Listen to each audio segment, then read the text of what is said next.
All right, Fester, I got a bone to pick with you. Oh, boy. I don't know if I should get into this now or just wait, and maybe my seething will diminish. Welcome, MJ Morning Show listeners. It just doesn't feel like a Friday to me. It's weird. It's like I keep... Are you crazy? What? Oh, my God. It feels like this week's been 8 days long. What? Why is that? I can't wait for this week to be over. Michelle, you're grumbling over there as well? I agree. I feel like this week has just been dragging. Yeah, I can't wait for this to be over. I mean, I'm like, the alarm goes off this morning. I'm like, holy crap, we got another one to do? It doesn't feel like a Friday to me. It feels like a Wednesday to me. You're a freak. That just doesn't. No, it's like I'm surprised that it's Friday, and anyway, it feels like it's a Saturday, and I'm here doing something extra. It's 6:03 at the MJ Morning Show. Fester, what? Did you bring the Subway sandwich or sandwiches? Dude, it's a yes or a no. I mean, I don't know why the dramatic pause, unless your apnea kicked in or something. I don't know. I'll give you another dramatic pause now. So. It's like rags to riches with these Subway subs. Can you just answer my question? No, listen. From a guy who had no Subway subs, I literally now have enough Subway ingredients to start a small franchise. Listen, dude, did you bring in actual Subway sandwiches? Because I did have an encounter in the parking lot. Well, that's earlier this morning. First of all right, listen, let's take this step by step. Do you have the Subway sandwiches? Yeah, we got the Subway sandwiches. Why are you talking to me like that? Why are you being such a jackass to you? Why are we so confrontational all of a sudden? I'm not. You started the show confrontational. The first thing out of your mouth is, I got a bone to pick with you. Yeah, maybe later I won't be seething. Yeah, that's a whole separate issue. Okay, I don't know. Listen, you're causing problems for me. You are causing. No. Yes, I can solve all these problems. You're causing problems for me. I'll explain later on, folks. You will hear the story, and then listen. I might even get some listener valuable feedback on this. I might do a focus group. Okay. Stay on the line for a 2-question survey after the call, okay? And those are the worst questions. Were you happy with your call? Press 1. If not, press 2. Okay, goodbye. I like the Delta one.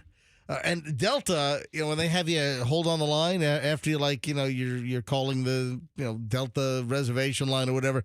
I don't know if they still do it, but it was maybe in the last year I remember hearing it.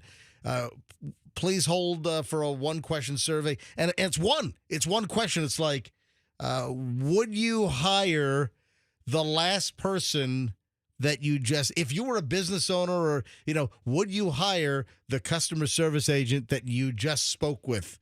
And then it's like, 1 for yes, 2 for no. That's it.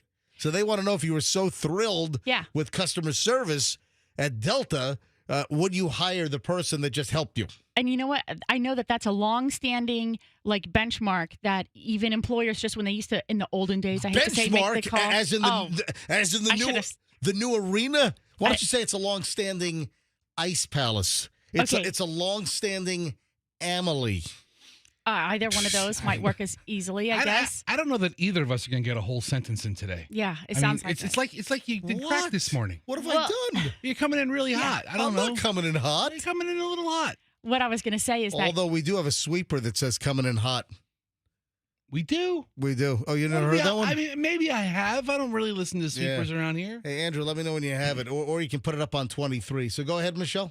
Your mother once told me many moons ago, like 30 years ago when she was, running her own business, that's the one question that employers would always ask her about an employee who had left her service and was moving on. And that was the last question they always would ask her is, would you rehire this person? And whether she said yes or no, that was pretty much indicative of, regardless of whatever other kind of semi-glowy things she might have said to sort of gloss over their performance, that next employer would say, would you rehire this person? And she would say, no. If she didn't, if she wouldn't have, or yes. This is 30 years ago. Right. And that's sort of the beginning of you had to be careful on giving references. Right.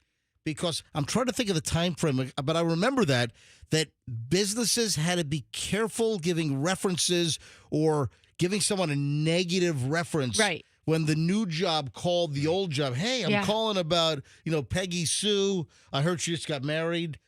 Da-da-da-da-da. All right. So, Oh, by the way, she's going to get pregnant next week because, Yeah. she's been telling everybody how she's, or maybe she already is pregnant. I don't know. And wait you a shouldn't minute. divulge that Did- information, Did right? I do the wrong song there? I think I might have. Did you do the chicken dance? I don't know what to do. All right. No, but I do remember that. Yeah. That hearing that, because I think there was at some point, was it the 80s or the 90s, that there was a spate of lawsuits where people were getting a bad job reference, and then they would go back and sue the old employer for giving them a bad reference or something. Right. And you had to be careful. So now they can only give like factual information, like you did work here from this date to this date. Yep. Well, I told the story, I think, earlier this week, that as we were kind of apartment hunting for Chloe up in Connecticut, when we took some time off, because Chloe's going to law school, and, when we're apartment hunting, I'm just asking some simple questions. Hey, like, tell me about the clientele. Oh, we can't talk about that. It's like, I just want to know, a lot of other college kids there, or, other students that, no, we can't. Oh, they shut down. It's like, they're afraid of like federal housing discrimination. I'm not asking, anything. I was asking more like, hey, is it, are there retirees? Are there younger students here? So you know what you have to do? You just have to park in the parking lot of the apartment complex, and you get there at about 6 a.m. Yeah. And you sit there until about 8 p.m. Yeah, that won't get the law called on you or anything. So you just sit there for, about 14 hours. Get a good sample. Yeah. You just, and then you take pictures. You just sit in your car and you just take pictures. And that shouldn't arouse any suspicion. That shouldn't arouse anything. Especially if it is a bunch of young girls or families with small children. Yeah, I mean, I wouldn't. Seems legit. 608. So, yeah, Fester, I've got an issue with you. Okay. And did you bring him the Subway sandwiches? I got a sub. Okay, you do it, but from Subway. Yes. Okay. And then we had a lurker. Speaking about being in the parking lot, speaking about me lurking in a parking lot where we're thinking about renting Chloe an apartment at 6 a.m. We had a parking lot lurker a few minutes ago. Well, I saw him at 5:26 when I pulled in or whatever it was. He was there at 5:56 when I strolled in. And he's like, "Hey," guy's in a dark car, and the window comes down. "Hey, MJ."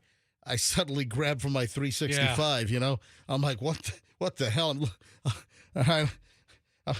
I've got the Vetter going. I've got the P360. I'm like, what? Hello? All right. Hey, it's me. It's Kyle. I'm like, Kyle? Kyle from Texas. Yeah. Do you have a Depends on? Did you drive all the way here? Right. So I just got in town. Yeah, Kyle, one of our listeners who lives in Texas, and he calls the show occasionally. He just flew in, and wait, he just flew in to bring Fester something? No, I guess he came to. He has a funeral or something. Yeah. So Kyle, putting the fun back in funeral. Oh, jeez. Thought he'd help be part of a morning show shtick. Right. And he brings a sub. Yeah, but it's not a Subway sub. Not a Subway sub. Yeah, I mean, I don't want to deflate the guy. I mean, it was very thoughtful of him, but the story is a Subway sub. So I have a 6-inch Wawa sub to enjoy for lunch today. Look at that. Ooh. So he did bring a Wawa sub because Wawa's open. Subways are not open at whenever he flew in. What time did he get here? I guess he got here midnight, 1 a.m. Hold on. He flew. said I got here 5 hours ago. That's what he told me. So he flew in at midnight and he's sitting in our parking lot at 5:30? I mean, that's some listener dedication right there. Dedication right there, buddy. Yeah. Wow. All right. Anyway, so he brought a Wawa sub, but after 3 days, Fester finally remembered to bring in the Subway sub so we can do the sub crush test. We just got to figure out. I would like to thank the 28 listeners that sent me a text Reminding. between 8:15 during Big Brother. Oh my! During Big Brother yesterday, no. between 8:15 and 9 o'clock. Hey, Fester, don't forget to bring the Subway sub in. Sub. Yeah, we got to do the Subway crush test. If you don't know about the Subway crush test, we finally can do it. Finally. Don't be a wise ass. All right, so I totally think I think the Subway sub smash, I think it's a totally fraudulent story. I pointed this thing out as bogus BS from the beginning. If you don't know what's going on here, among many other things, because I've got a big plate today, among many other things, I will quickly explain why we've had this consternation regarding the Subway sub and what the Subway smash test is going to involve. And we'll tell you next on the MJ Morning Show on Q105. Don't move. Back in a minute. MJ and the team here. And here's Schreiner with traffic. Good morning.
Yeah, Fester, you're yakking with my wife, just gig. I mean, the whole break. So? Did you just hear the sweeper coming back? It was coming in hot. This is the MJ Morning Show on Q. Did you hear that? You didn't even hear it, did you? You know, I missed it. Of course. We were talking about something very important. The eviction last night on Big Brother. All right, listen, please, just. I'll get into that. You're mocking me now. I'll get into that later on. All right, I'll get into that later on. Okay. So stand by. All right, for those that don't know about the Subway sandwich smash test, have you figured out how you're going to stumble and fall and see what kind of a crush? I had a little bit of a whistle there, didn't I? You did. Yeah. Like a crush. You ever know a whistle talker? You ever know a non-stop whistle talker? Yes. Yeah. Hi. Yeah. Hey, Fester. You know what? I think. No, I'm thinking a lisp. I've known lisp people. Oh, I've known whistle talker. Well, I think I've known one whistle talker, and they whistled certain words or consonants, maybe some syllables. A whistle talker. Yeah, Michelle, you ever know a whistle talker? No. No. I knew a spit talker. Oh, I've had plenty of spit talkers. We know the same spit talker, or knew the same spit. You introduced me to him. So I introduced you to the spit talker. Who was it? Is he a really tall, skinny radio guy? Is he dead or alive? He could be dead, but I think he might still be alive. Who was it? Well, do you want me to say his radio name? Was it Bill Bass? Yes, it was Bill Bass? Yes. He's the only person I know that was really a spit talker my whole life. It was Bill It's Bass. just so funny that we know he was a nice guy. Oh, very nice. He took me to a concert. Yeah. He used to say that people confused him with Robert Plant. That was his come-on line. That, people confuse me all the time with Robert Plant. Yeah, he's coming out of a 7-Eleven. Hey, are you Robert Plant? I can see it. In Virginia Beach, he's coming out of a 7-Eleven. And I'm sorry, he's coming out of a 7-Eleven. 7-Eleven. So there's a guy I work with in radio, Bill Bass. Nice guy. I mean, really nice guy.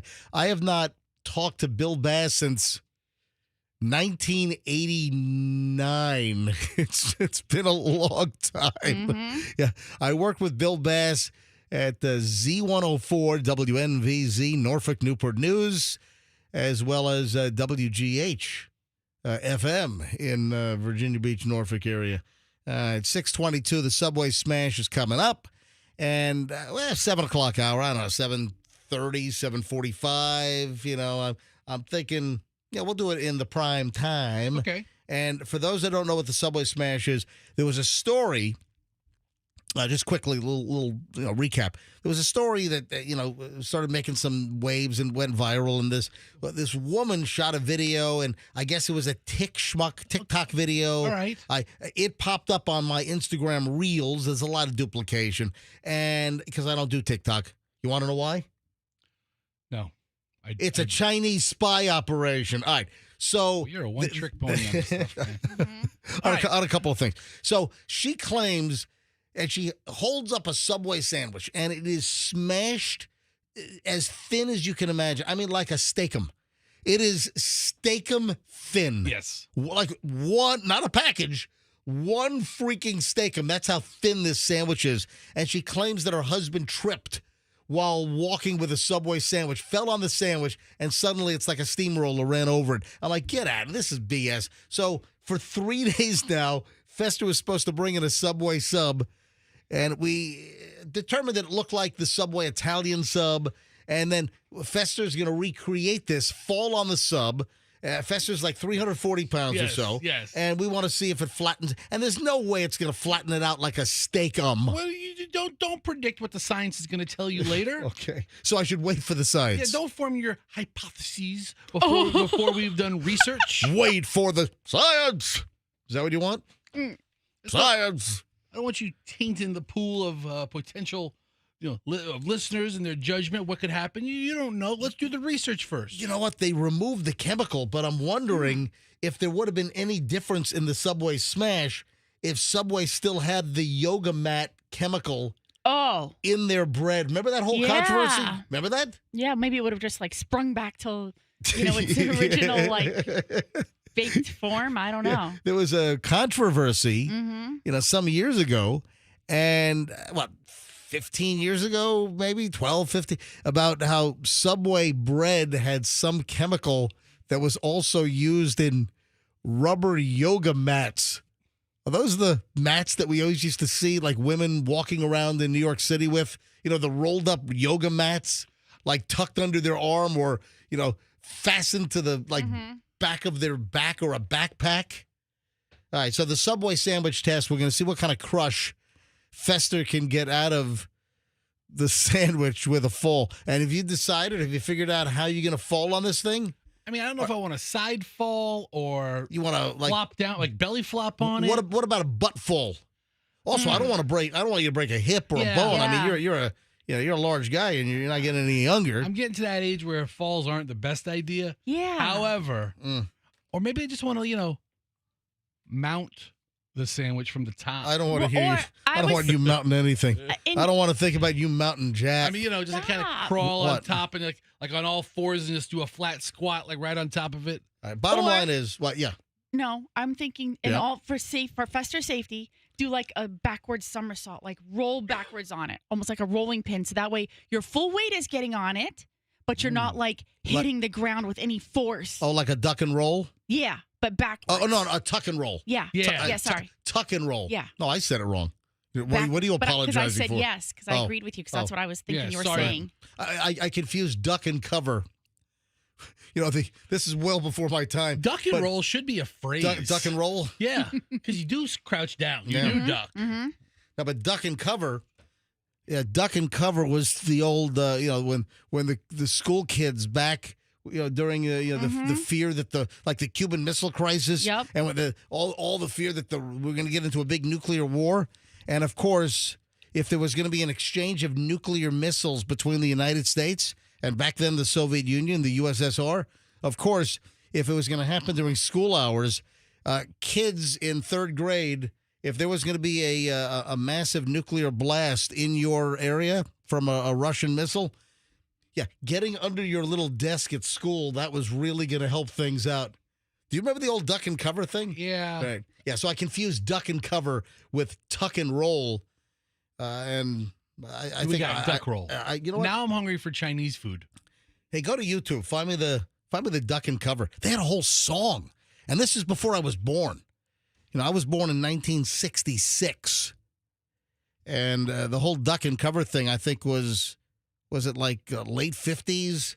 Yeah, type in, and it was like there was some turtle. It's like this old black and white cartoon, and they were teaching the school kids, you know, duck and cover. Yeah, nuclear missiles are coming this way. Hey, get under your desk at school. That's going to protect you.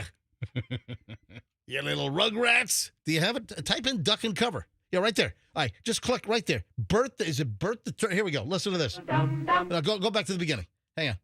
All right, here we go. What a morbid little video. Michelle, you ever see this? No. It's 9 minutes long. Well, it is. I just start playing it. Dum dum, beetle dum dum, beetle dum dum. Listen to this. Beetle dum dum. There was a turtle by the name of Bert, and Bert the turtle was very alert. When danger threatened him, he never got hurt. He knew just what to do. He ducked and covered, ducked and covered. He did what we all must learn to do. You and you and you and Michelle's horrified. duck and cover. Be sure and remember what Bert the Turtle just did, friends, because every one of us must remember to do the same thing. That's what this film is all about. Duck and cover. This is an official civil defense film produced in cooperation with the Federal Civil Defense Administration and in consultation with the Safety Commission of the National Education Association. Produced by Archer Productions, Incorporated. Hey, Bert, come on out and meet all these nice people, please. They show this to kids. Oh, it says it's 1951. You see, Bert is a very, very careful fellow. When there's danger, They show this to school kids. They're scaring the crap out of school kids in like 2nd, 3rd, 4th grade. saves his life. Look. Oh, here we go. That's why these children are practicing to duck and cover, Look. just as you do in your school. We all know the atomic bomb is very dangerous.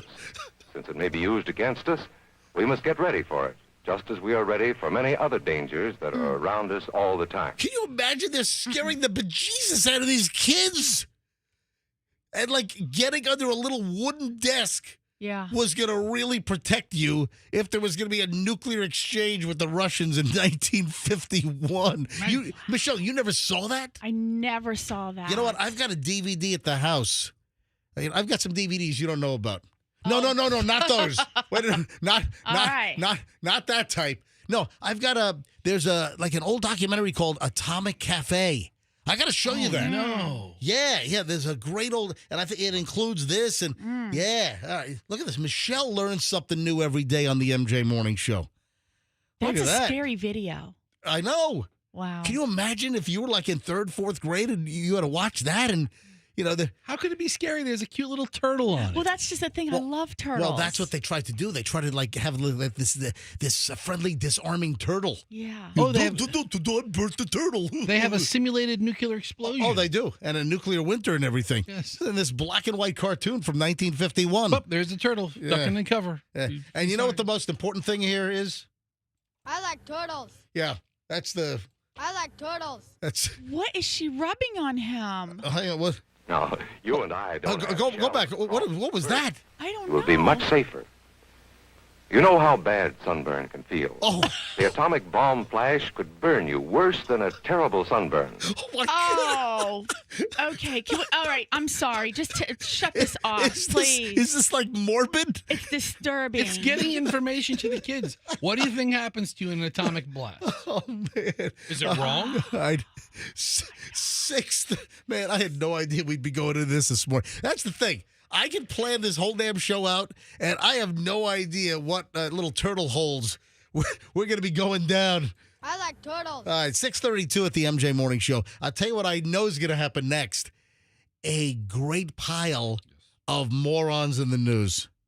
Are you my little yes man? You my I hype, said yes. Are you my hype guy over there? I was going to say amen, but I was like, nah, I'll go with a yes. All right, 6:32 at the MJ Morning Show. Yeah, good morons in the news next on 104.7 FM, Q105, and the MJ Morning Show. You don't want to miss these morons next.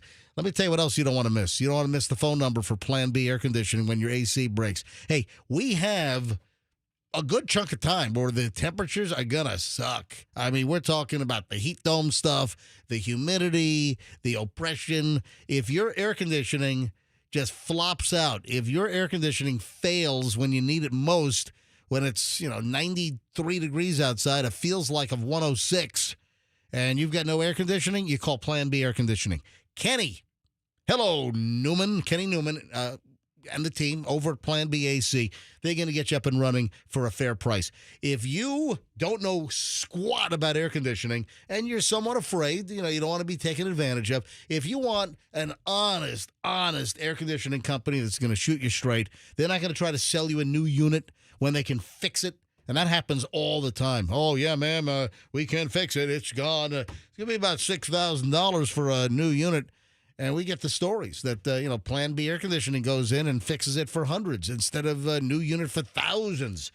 Any air conditioning problems, folks, you call Plan B Air Conditioning. If you do need a new unit, they're honest. And they'll beat any other company by at least $500. PlanBAirConditioning.com, 813-PLAN-BAC. Mention me, MJ. Get 10% off. PlanBAirConditioning.com. 6:33, traffic's on your Shriner. Morons in the news next, MJ Morning Show.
Morons in the news.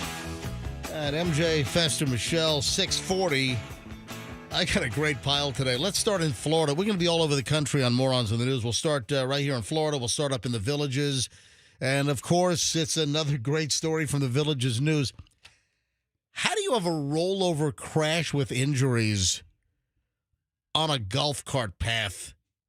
Are you crazy? When you're blinded by the sun. All right, it's not like you're driving 82 miles an hour on I-75, all right, up in Sumter County or It's something. actually much more dangerous. Oh, my God, the sun is in my face. I can't see. Holy crap. I'm I'm blinded by the sun.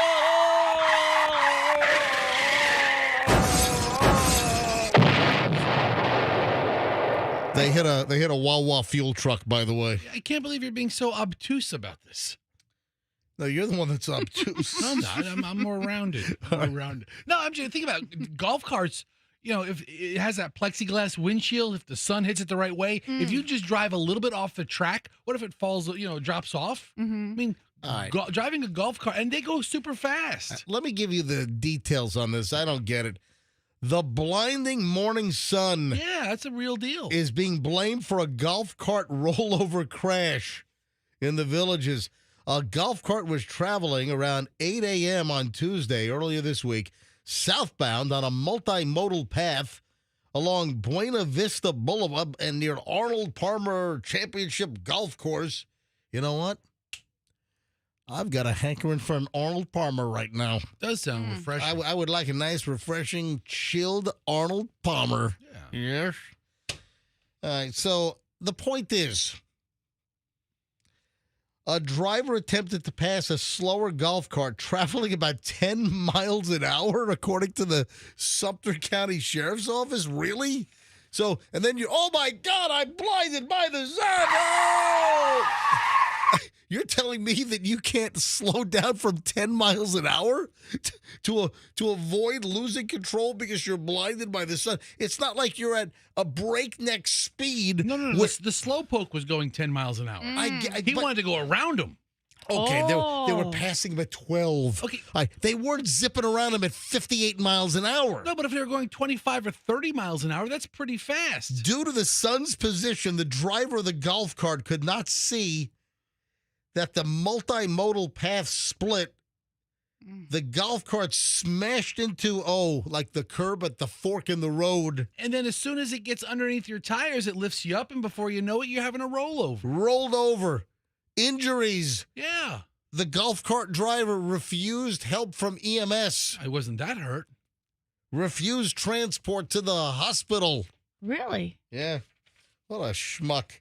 What a moron in the news. You're telling me in a golf cart, on a golf cart path, if the sun is blaring, that you can't control a vehicle from a relatively low speed, a golf cart? Give me a break. You've got a lot of wrong facts in the story. All right, yeah. First of all, it's not on a golf cart path. It's on a multimodal road. So that means it's a highway where there's golf carts and cars. So this is the Villages with a curb in the middle. Yeah, but this is the Villages. And then if you have no idea how fast these golf carts go. I mean, here you are just sitting there in your perch, pissing on all the golf cart people. They can go pretty fast. I'm sorry. In a golf cart, I don't know how you can't slow down.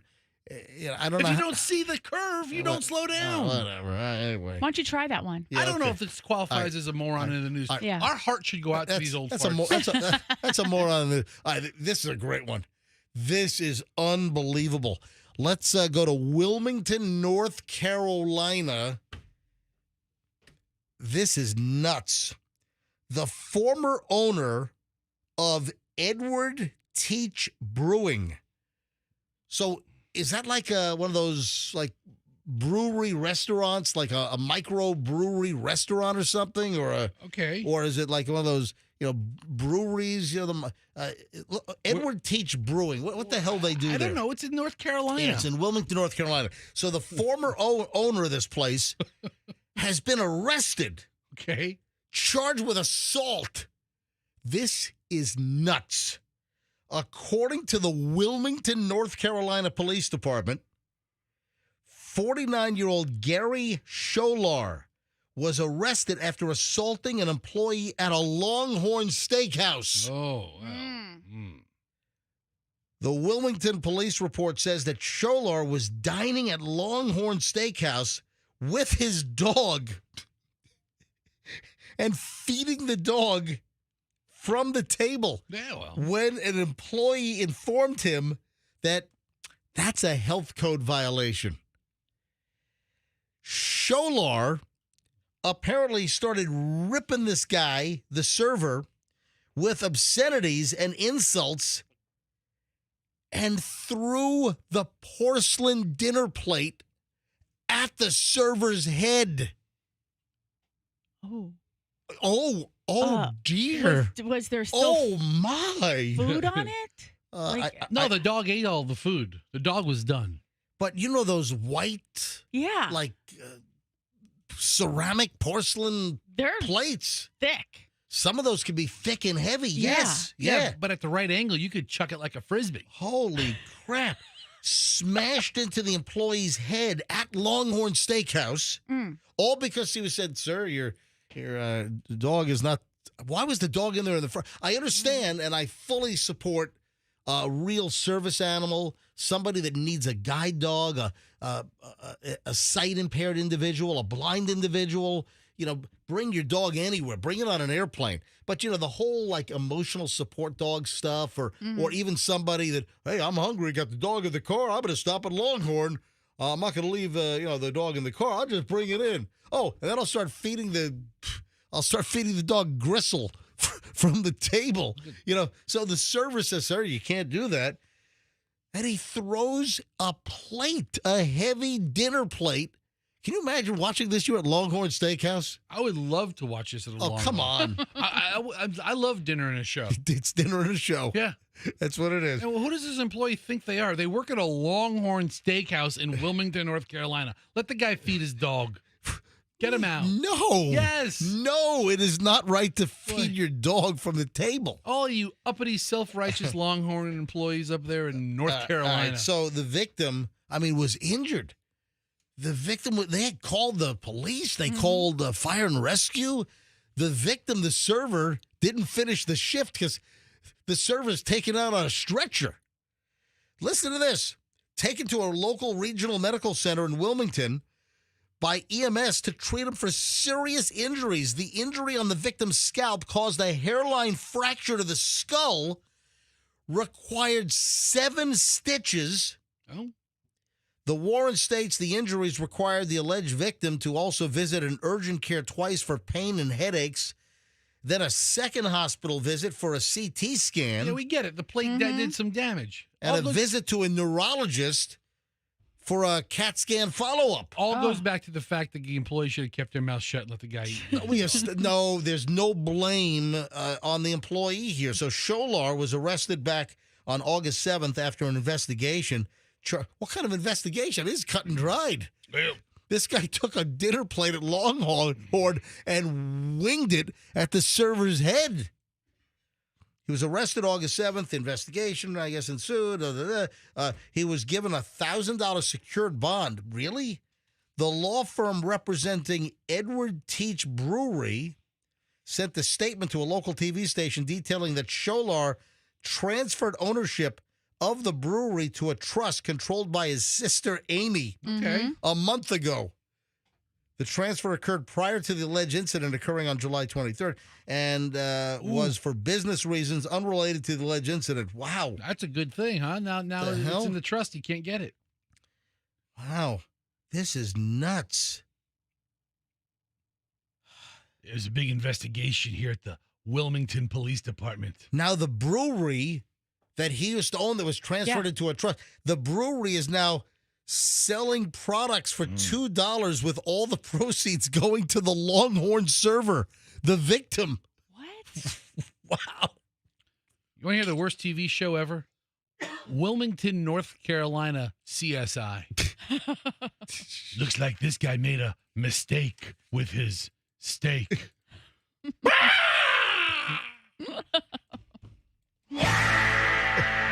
it is. You got to give me time to find all right. I've got 12,000 sound effects here. You got to give me time to find it. I was buying time with my awful scream. Uh-oh. The Longhorn server was hit in the head with a plate by an angry customer. He didn't make it. Better call the meat wagon. Not bad. Not bad. Or what do they say on Law and Order? Whenever they need an ambulance on Law and Order, I'm going to need a bus. Seriously, it's Yeah. that every time they need an ambulance on Law and Order, yeah, send me a bus. 45th and Lex, you know, it's Wilmington, North Carolina, CSI. Big in-depth investigation. We have some beef blood splatter over here, boss. Oh, wait a Get the sec. sample. I guess the customer had a beef with the server. There's another one. I mean, it's almost nonstop. Oh yeah. Anyway, so then is that crazy? Yeah, you got to control your temper. You gotta let people eat with their dogs sometimes. Yeah. That too, Fester. That's nuts. Another one of these stories. Where is this? This is California. What is it with people when they've got their car loaded with illegal drugs? Why do they break traffic laws and speed or, change lanes haphazardly, initiating a traffic stop, probable cause stop? Yeah. A Fresno man arrested after record-breaking meth bust. What the hell? This is it. So the story's from California. The guy is from California, but the traffic stop happened in South Dakota. Oh. You gotta transport it, right? It's quite a distance. Yeah. So this is actually from Fox TV in Fresno. A man from Fresno was arrested in South Dakota for transporting approximately $12 million worth of methamphetamine. They pulled him over because he was speeding. If you have $12 million worth of meth in your car, you drive like a freaking grandma from Pasadena, don't you, Fester? You know what, though? South Dakota is that trick state. What's all tricky? Don't they have like 85-mile-an-hour speed limits up No, there? that's like Montana. South Dakota's like right there, too. Yeah, well, listen, It's long, boring stretches of road. there was a time where Montana didn't have a speed limit. You just went as fast as you want. I think Montana, they might top out at in Texas. Aren't there some 80s or 85s like in western Texas? So, type in top speed limit in USA. Up 85. The highest posted speed limit in the United States is 85 on a specific section of Texas Highway 130. Yeah. Man, 85. So if the speed limit is posted at 85, there are people doing 95 and 100 all day long. I guess they don't have a super speeder law. Like we got in Florida on July 1, that if you're driving 100 miles an hour or more, you'll be arrested on the spot. Yeah, on rural interstates in South Dakota, it's 80 miles an There hour. you go. So 80. Yeah. It says 80. He's going 105. He thinks he's just cruising along, and he gets pinched with all the merch. Yeah, the South Dakota Highway Patrol stopped the car speeding on Highway 90 in Sturgis. That's where the big motorcycle deal just happened. Out in Sturgis. Is it over? Did it just happen? I think it happened. I think isn't Sturgis usually like end of July? I think Sturgis already happened. Yeah. During the stop, police said that a police dog alerted to the apparent suspicion of drugs in the car. Oh, Sturgis just ended last week, August 1st through 10th. Inside the vehicle, 207.24 pounds of crystal meth. My God. Walter and Jesse were active on that one. 207.25 pounds of crystal meth in the vehicle. Estimated street value, $12 million. MJ, think about this. Sturgis was the 1st through the 10th. He was arrested on the 10th. Wow. He was trying to bring all the leftovers home. Was he trying to sell meth at Sturgis? You know what? That's a good point. Yeah. Yeah, he must have had, Was he there to open up shop for all the people and get little gift bags on their way home? Well, listen, no, you got a lot of people selling merch at Sturgis. He had the meth tent. All right, 6:54 at the MJ Morning Show. It's probably pretty popular at Sturgis. 7 o'clock hour. Well, you had the Sons of Anarchy were there. I think that they were into the meth deal too, right? All right, 6:55 now at the MJ Morning Show. 7 o'clock hour starts next here on Q105. Man, I got a lot of listener email today. I got to make some phone calls. Oh, remember the vaping guy on American Airlines? Mm-hmm. There's a follow-up on this guy. We got to get to that coming up in just a bit, so stand by. International Diamond Center, folks. These guys never cease to amaze me. There is an amazing event that's going on right now at IDC. It's the Summer of Romance. How would you like to get an unbelievable romantic getaway? Well, you can at IDC because they're giving away trips all month long when you make purchases. It's happening until the end of the month, end of August. So here's the deal. You got to get an engagement ring. You want to do a diamond upgrade, any piece of jewelry, special event. So if you spend $3,500 at IDC, you'll get an amazing piece of jewelry, but you'll also get a 3-day getaway to one of over a dozen romantic cities. If you spend $5,000 at IDC, they'll give you a 3 to 4 night cruise for 2, including port fees and taxes. If you spend $10,000 on anything, you'll get 5 nights at a luxury Rio all-inclusive resort. Amazing offer. Don't miss it. Exclusively IDC. It's now through August 31st. It's Tampa, Clearwater, Lakeland, Sarasota, International Diamond Center. Tell them that MJ sent you. The Kemp Law Group does not want you to see crucial evidence spoil. If you're in a car wreck, there are important little clues and facts and details that need to be preserved right away. And that's where the experts at the Kemp Law Group jump into action. If you've been injured in a car wreck, you're sitting at a red light and someone just barrels into you. You're on the interstate and some nut job on their phone is weaving, swerving. They sideswipe you. They push you into a wall. Next thing you know, you're flipping over into Tampa Bay off the Howard Franklin. You know, you bust the window out with your window buster. Everyone needs a window buster. Fester, do you have a window buster? Yeah, but I have a lot of tint on my windows too. I don't even know if it works. Anyway, so you got to get so you climb out, you get to the surface, and you're rescued, and then you call Kemp Law and you sue the person's ass off. Yeah, that ran you off the road. Listen, accident or fall, you call Kemp Law and tell them that MJ sent you, KempLaw.com. At 6:57, traffic's on. MJ Morning Show, back in a minute. We have an accident.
rejoiner here. My little music bed is been caught stealing. Kind of a tie-in because I want to do a follow-up on been caught vaping. Do you remember that nut turd that was vaping on an American Airlines flight and then got called out by the flight attendant? Then the guy freaks out, "Don't touch me!" Yeah, he got very defiant, very self-righteous. I'm a lawyer, and he's not a lawyer. I mean, just nuts. Yeah, the guy got exactly defiant. Well, there's a follow-up. This guy is saying he's going to sue American Airlines. He's doubling down. This guy created his entire own problem by trying to sneak a vape in the lavatory on an American Airlines flight. I mean, he's breaking federal law. He is. Right? I mean, that's what they say in that little video. Yeah. Peter Kobe Wynn, who was the American Airlines passenger who made a fool out of himself after fighting with a flight attendant who caught him vaping in the restroom on a flight. He's now he's not walking away. He's not admitting defeat. This guy, first of all, he's so in the wrong, this guy. If you haven't heard the audio, this guy's out of his freaking mind. And then here's a flight attendant doing her job, what she's supposed to do. She knows that someone's vaping and knocks on the door. I guess she's not. Finally, she opens the door because flight attendants, they can open the door if it's locked because of an emergency situation. Somebody, checks out and collapses on the toilet. That's the wrong place to check out. Oh, yeah. I don't want to die in an airplane bathroom. So this guy says, something happened to me that I never imagined I'd have to go through, especially on a commercial airline. Yeah. So he claims that he's a celebrity pickleball coach. What do you do for a living? Oh, I'm a celebrity pickleball coach. No autographs, please. No autographs, please. Please. Yeah. This is the viral video that he. So this guy, he self-incriminates. He posts this video. He gets into an altercation. He's breaking federal law by vaping in an airplane bathroom. Then he posts the video, essentially, of him breaking the law and then the altercation. This guy, it's all self-inflicted damage. This guy has created his own headache. First of all, he should have been arrested. When that plane landed, they should have hauled him off, right? This guy was lucky that the flight attendant didn't say, Captain, we've got a situation back here. In some cases, the captain will make an emergency landing and have the jack wagon removed from the flight. I'm more frustrated with United Airlines It was American Airlines for not having him arrested. Yeah. So let me give you the follow-up here. So we did this, was it early? Maybe Monday? We did it earlier in the week. While flying on American Airlines Flight 2860, my privacy and dignity were violated in ways that left me shaken, humiliated, and hurt. He says his reputation is shattered. Dude, you shattered your own reputation. You posted the audio and video clip. All right, we'll get to that in a second. So then he says, the follow-up is, I can't delete what's already posted on the internet. Yeah, you did it. You're the one that was videoing on your phone, and you posted the video, you moron. So it happened on August 4th. He was on American Airlines flying from Phoenix to San Francisco. An unnamed flight attendant on American Airlines, busted the guy for smoking an e-cig, vaping in the lavatory, which is a federal violation, and it's also a violation of airlines policy. So this idiot filmed the aftermath of him getting called out and totally busted by the flight attendant, accuses the flight attendant of trying to open up the bathroom door upon spotting, the telltale signs of a vapor. So, and I'm going to play the audio here in a second. Upon spotting him filming her, the flight attendant tries to grab his phone and then says, I'm a pickleball. This guy's out of his mind. So he says, she put her hands on me. And then that then was walked back. So this idiot, Wynn, then he does an interview with Inside Edition. Did he think the internet was going to side with him? I don't know what this guy was thinking. At one point, Wynn threatens the flight attendant with unleashing all of his social media fans. What did he say? I've got 25,000 followers. Not as many as me. I got him by 1,000. I'm MJ. I've got 26,200 followers. Yeah, his goal is to catch you. But the point is, the guy, this is the update. The guy is saying that his reputation is now shattered. And also his genitals were exposed to the other passengers. Oh, yeah, we did talk about that. So what is this guy complaining about? He caused this. Yeah. He was vaping illegally. He videoed it. He put the video himself on social media, and now he's saying, my reputation is damaged. Every step of the way, he's 100% at fault. And the update is that his reputation is irreparably damaged. He's right. Yeah, play a little bit of Yeah, this here we guy. go. It's a hazardous fire. I was actually sitting on the toilet. You were opening the door. I don't care. I was actually sitting on the toilet. You were opening the door. Yes, I'm sorry about that. You can keep saying you're Yes. sorry, but I'm here about I got it. She says you can keep saying you're sorry. The audio gets a little better here. The meat is coming up. these Yes, cats. I got it. Okay, so it'll be on you, and I Yes. see you're recording. That's fine. right You're not now. allowed to do that. And then she says, I see you recording. Hands on me. She just put her hands on No, me. she did Yes, she not. did. She put her hands on me. All right, so here he goes. She put her, and then he's walked that back now about her putting her hands on him. I had to grab my phone. You're not No, supposed to be but smoking yes, but anything. she put her hands on me. I have a lawyer. I am a lawyer. All right, so he says, I have a lawyer. I am a lawyer. All right, he might have a lawyer, He needs one. or maybe he has a business card of a lawyer, or maybe he knows how to Google search a lawyer, but he is not a lawyer. Why would he say, this guy's nuts? Why would he say, I am a lawyer? Why would he say that? You know, Michelle, if you say that, Yeah. that's accurate. Yeah. If Michelle says it. Yeah, Michelle, go ahead and say that. I am a lawyer. I am a lawyer. You have a lawyer. You are not a lawyer. Yeah, Michelle, you have a lawyer. I also have a lawyer. and you are a lawyer. Both That- apply to me that at is- all times, by the way. That is true. I am a lawyer. Yes, I'm sorry, but you do not put your hands on me. You do not put your hands on me.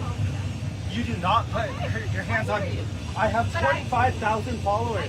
There we go. I have 25,000 followers. And that's the important thing here. Yeah. He has 25,000. Yeah. So they get him out of the bathroom and they parade him down the aisle back to his seat. Why the hell was this guy not arrested when Yeah. they landed? Or, in some cases, the pilot will land the freaking plane, declare an emergency for a disruptive passenger. That's the bigger issue, in my opinion. The breach of protocol. I mean, listen, they threaten you within an inch of your life. No smoking. It's a federal crime. It's federal crime to tamper with a smoke detector. And then this guy does it, and then just get out of here. Yeah. A little later on, I have another story. Some passenger was drunk off his arse on a Breeze Airways flight, and you ought to see this giant guy who assisted the flight crew, picks the guy up like a doll and puts him in his seat like he's a toddler. Have you seen the video on this? I haven't. Oh, this is great. So a drunk guy went nuts and was being very disruptive on a Breeze flight. We'll get to that story a little later on here on the MJ Morning Show. Michelle, I don't know which way you're going on this. Michelle, what animal are you in love with? What animal do you just look for all these videos and you follow these accounts on social media? And at night we're falling asleep and Michelle's on her phone in bed. I'm Okay. like, what are you doing? And she's like, I'm looking at my elephant videos. Well, you just gave it away. Yeah, I mean, are you still you asking asked the her? question. Oh, and I then did. You, yeah. Okay, Michelle. So what animal do you really, really love? Okay, first of all, I think you exaggerated. I don't follow all these accounts. There's You follow- one. No. You follow no. every elephant account on the planet. No. How many are there? Yeah, I don't know. 12 million. Go ahead. I like the elephants. They're such amazing creatures. They're how they interact with each other and also with humans. And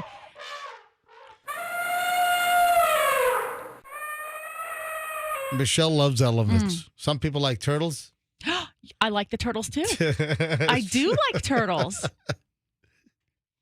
You know what popped up in my feed yesterday? I don't know what. This guy took his little turtle. I guess it's like his little pet turtle, and he had a cell phone holder on his like bicycle or motorcycle, and he was able to clip the turtle in with the shell into the phone case, What? on the handlebars, and he took the turtle for a ride, and it was so cute. The turtle had his little neck out, and he's got a turtle strapped to the handlebars on his bike. Yeah. That sounds like animal abuse. Like bungeed. Yeah, like locked into place. He was locked into place because He's got a little turtle-sized ratchet strap. No, he didn't need it. He was strapped in, or he was clipped in with the cell phone holder. How would I you? like turtles. What's the difference between a turtle being really happy and scared out of its mind? I like turtles. Well, you know what? The turtle did not pull his head into this shell and like duck and cover like that video. What he did was he stuck his head out just like dogs do when they stick him out of the windows, and he was just like loving the breeze. It's like dogs sticking their head out the window. All right. So there's a reason why I'm bringing this up. Okay, back to the elephants. Yes. Yeah, back to the elephants. Mm-hmm. A dumbass tourist is in Africa, and like the idiots at Yellowstone that say, hey, I'm going to get right next to a bison and get a nice selfie. Yeah. This dope, a guy identified as R. Basavaraju. This dude is in Africa. I'm sorry. He's in southwest India. So what? You got the Indian elephants, you got the African elephants. So this guy tries to take a selfie with a gigantic elephant the size of a truck, and the elephant charges him. Mm-hmm. The guy is lucky he's still alive. He got his pants ripped off by the elephant. Good for the elephant. That'll teach him. So he was trampled and his pants yanked off. Luckily, the guy was not killed. Because wasn't there a story in the last couple of months about tourists in Africa that were killed by elephants? No, it was actually somebody that worked at the conservation. Oh, that's right. Place. Yeah, that's right. And he was doing something like off time with the elephants, and I mean, supposedly knew what he was doing, but then was sadly killed. So the Oh guy. my God! Look at this guy in the street with his ass hanging Oh, out. yes. Festa found the picture. Yeah, The guy's. I'm watching the video. The guy was pantsed. He By was the deep elephant. pants. Yeah. He was pantsed by an elephant.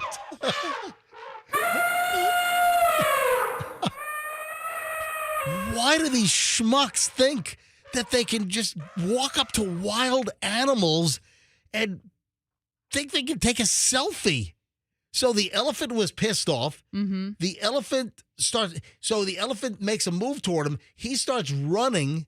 The elephant catches up to him, tramples him, and then rips his pants off. His junk showing, his butt showing, his wang showing. He's got his own trunk hanging out.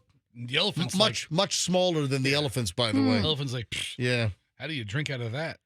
Oh, I wasn't sure I was going to bring this up. I don't know if I should. You know what? I'm going to keep it very, very clean because this is a family show. I saw a story yesterday, and this is like on the Drudge Report or something. I mean, this is like a respected news. Well, it's an aggregator. Yeah. So Drudge is an aggregator. You get a little bit of everything on Drudge. But the story was the guy with they called it Willie in the story. Mm-hmm. The guy with the biggest willy in the world tripped over it in the shower. Or no, I'm sorry. He slipped in the shower. Find this story. Okay. I wasn't going to do this story. I'm like, what? What? But this guy apparently has the largest in the world, which I don't know how you quantify that because you've got 8 billion people on the planet. And I'm sure, did you find? Yeah. It was a New York Post story. I saw it linked on Drudge. Man, listen, this is the New York Post. Was this yesterday? Published August 14th. What's today? Today's the 15th. Yeah, so this is yesterday. Man with the world's largest willy slips, breaks his arm in shower because giant got in the way. It was a very embarrassing accident. This is a story in the New York Post. Festa, stop. That's the guy? Well, yeah, that's the guy right there. All right, so stop. Don't touch it. Let me read the. We've heard of people whose mammoth members have injured their partners, but a UK man with the world's largest Johnson reportedly hurt himself after slipping and breaking his arm in the shower because his tallywhacker got in the way. I'm reading the story. It was a very embarrassing accident. Matt Barr told Jam Press. Yeah, he got into a little jam. Let's see. The AI specialist frequently goes viral for his, get out of here, 14.5? Are you kidding me? Is reportedly the biggest medically proven wang in the world. Barr even cast his Jumbo Johnson at the Phallological Museum in Iceland. Is that like a wiener museum? Hold on, they have a wiener museum in Iceland? Apparently. What? I'll put that on my Reykjavik itinerary. Right. So apparently, it got in the way. He was rushing to get ready for work, and he took a hot shower. It was not. He says that he was not able to see his feet. His feet were being blocked, and then he tripped in the shower, and now he's got like a sling on his arm. Be glad it's on his arm. Mm-hmm.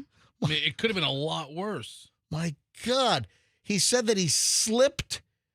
There was excess shower gel in the tub, and he slipped on. Didn't see the shower gel because his wang got in the way.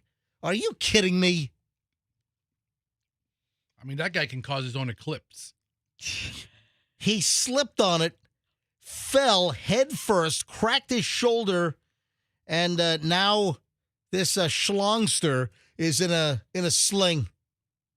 Oh, my God. Oh, 2 fractures. Excruciating pain in his shoulder and arm.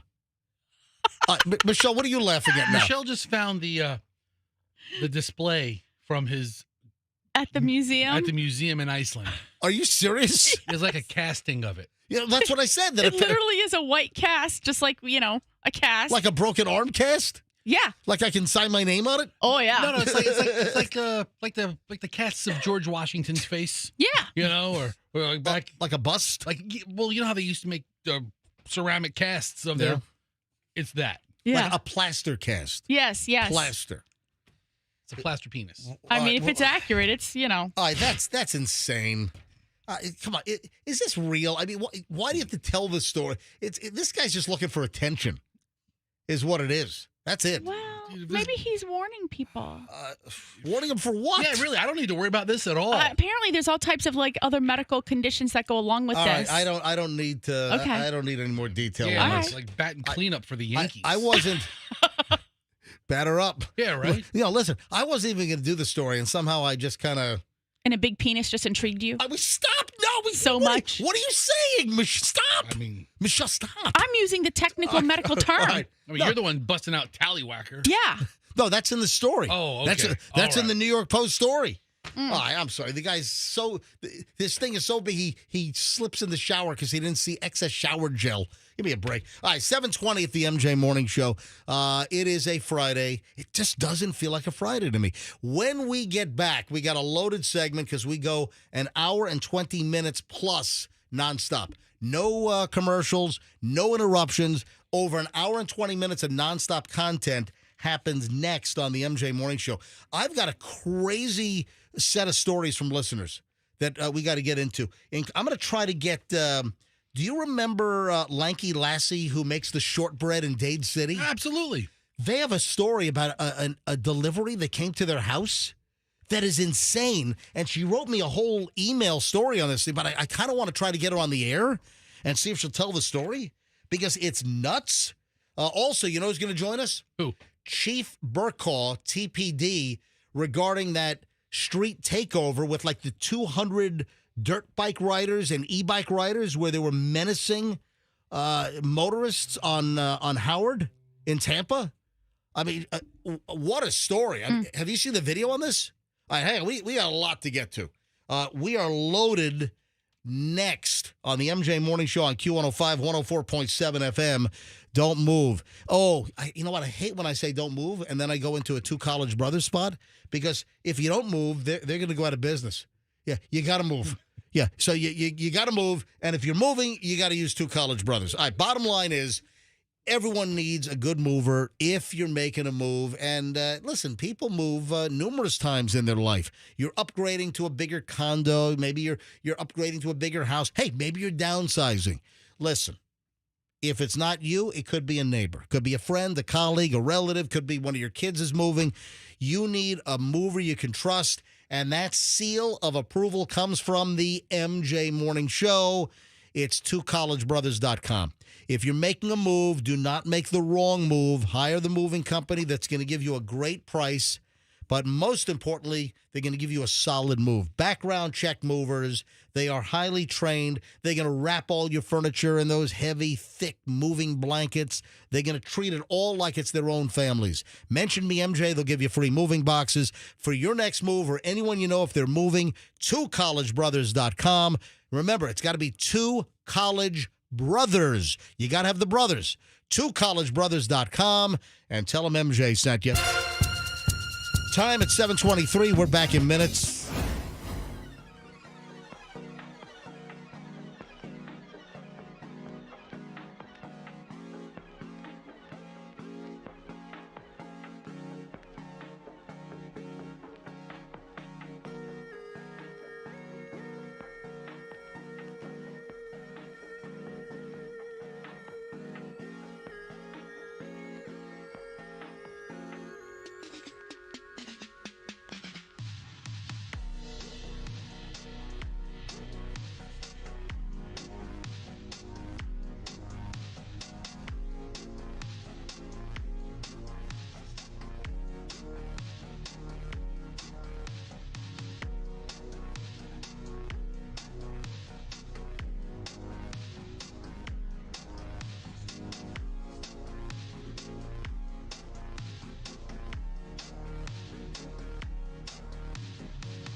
It is 7:27 Friday, MJ Morning Show. Let's do it right now. Over an hour and 20 minutes nonstop MJ.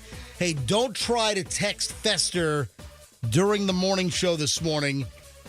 How the hell do you leave your cell phone at home? Such a crucial link to the show. Fester's personal cell phone, which everyone knows, 813-310-8444. That's Fester's private cell number. Yeah. And I said to Fester earlier, hey, I need you to text somebody real quick because I don't want to use my personal cell phone, but Fester's number is known by everybody. Nobody has MJ's number. And then I've got the worst everybody has. worst kept secret in town. So, well, maybe not as much as yours. But Fester says to me, oh, I don't have my cell phone today. I'm like, what? You know why? Fester left his cell phone at home. How do you leave your cell phone at home? How do you not, realize, even if you're, in the driveway or maybe you're 100 yards down the street in the neighborhood, how do you not, turn around and go back and get it? Because, first of all, it's dark in the car. We get in the car very early in the morning. Usually my cell phone's riding in my passenger seat. And my flow got interrupted this morning because I had to remember to bring in the stupid Subway sandwich. Oh. Yeah. So, I have everything in my hands ready to walk out the door. So now you're disparaging my experiment. No, I'm telling you why. Stupid Subway sandwich. I'll disparage this segment after we do it. Don't worry. Because I have other realizations and concerns about it. So Fester has no cell phone today. No. You know what, though? Let's have a whole bunch of messages waiting for Fester when he gets home and he's reunited. What reunited?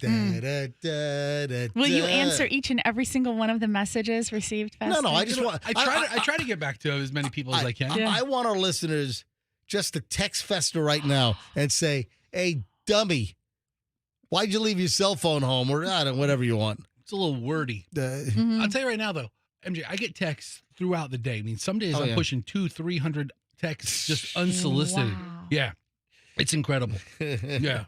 And I try to get back to people as I can, but yeah, I gotta say, MJ, it feels great not to have the cell phone. Doesn't it, though? Well, and I don't realize how much time. Well, you feel free. You feel liberated. It's something. It's not like the ball and chain of the cell phone is tied around your ankle, making you sluggish. Oh, I'm sorry. You don't need a ball and chain to make you feel sluggish. I'm sluggish anyway. That's what I'm saying. I'm like a sloth. What am I right now. talking about over here? But no, I don't listen. I'm sure I'll have it back by 11:30. It'll be fine. No, but it's important. What if you had an emergency on the way to work? You had no cell phone. But I'll be on the car burning on the side of the road. Somebody else will call 911. Yeah, there you go. That's the thing. I pass an accident, and my wife's like, "Call 911," and I'm like, "No, there's 1,000 other people. Everybody else is calling 911. Let me be the guy who's not." Yeah. What if you had a medical emergency? You're most likely probably to have a medical emergency on the show. Okay, if I have a heart attack right here, I'm not dialing 911. Michelle is. I would do that. Yeah. No, I would dial 411. Yeah. Hey, what happens if you? Don't do it. What happens if you call 411 these days? Don't do it. Remember, you did it on your cell phone one time, and it was like a $5 charge. Yep. Oh, I don't care. This is Beasley's phone number. You're going to get a $5. We already know what's going to happen. They're going to get a $5 charge. Hang on, I'm calling 411. It's like WiMACtel directory assistance provided on behalf of Frontier. What city and state? scuba legible.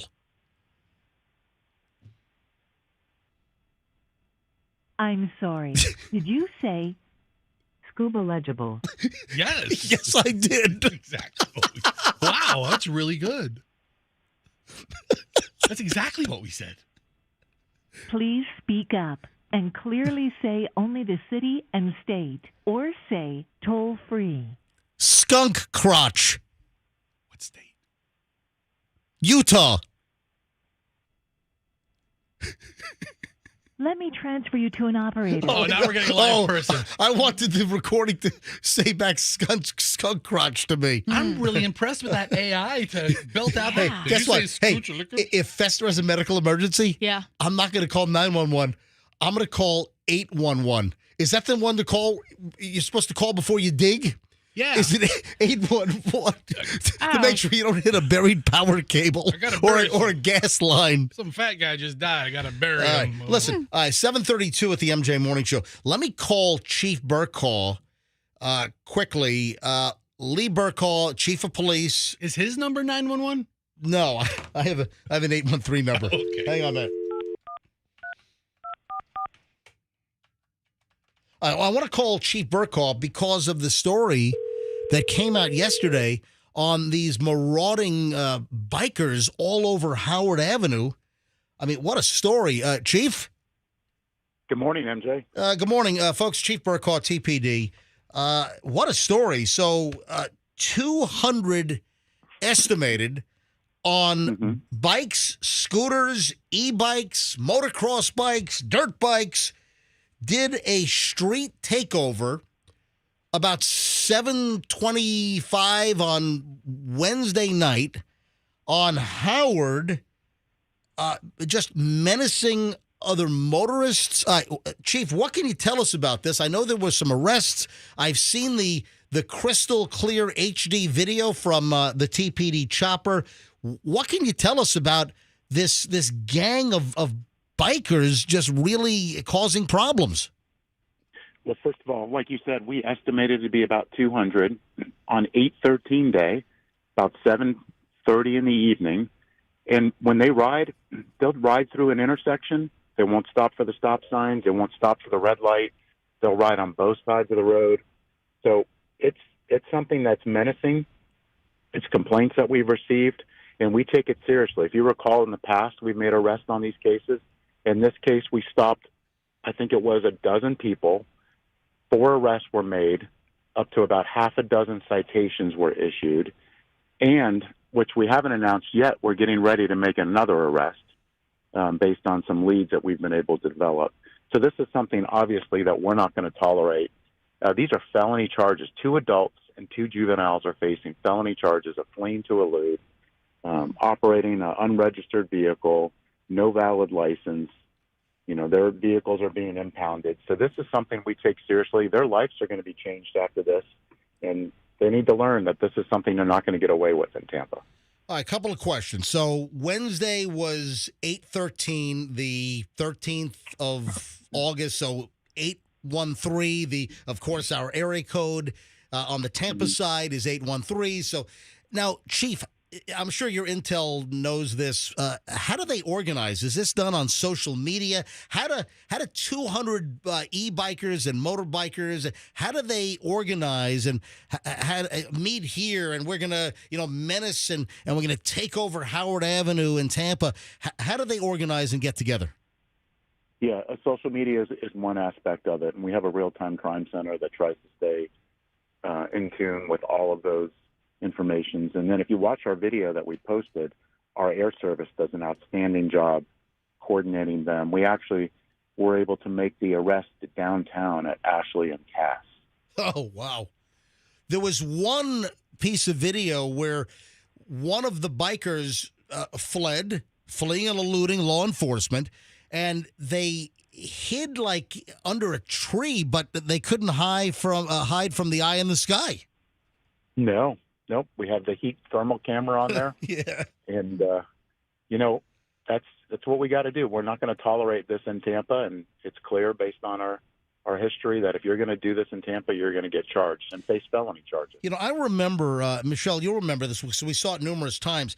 When we had our little stint up in Manhattan, this would happen quite a bit, and I'm sure you're aware of the bike marauders up there as well, and they would just take over like large avenues, and they would ride on the sidewalks, knock people over. They would, rip off vendors, and also like snatch purses. I mean, some of these guys were, really criminal. Yeah.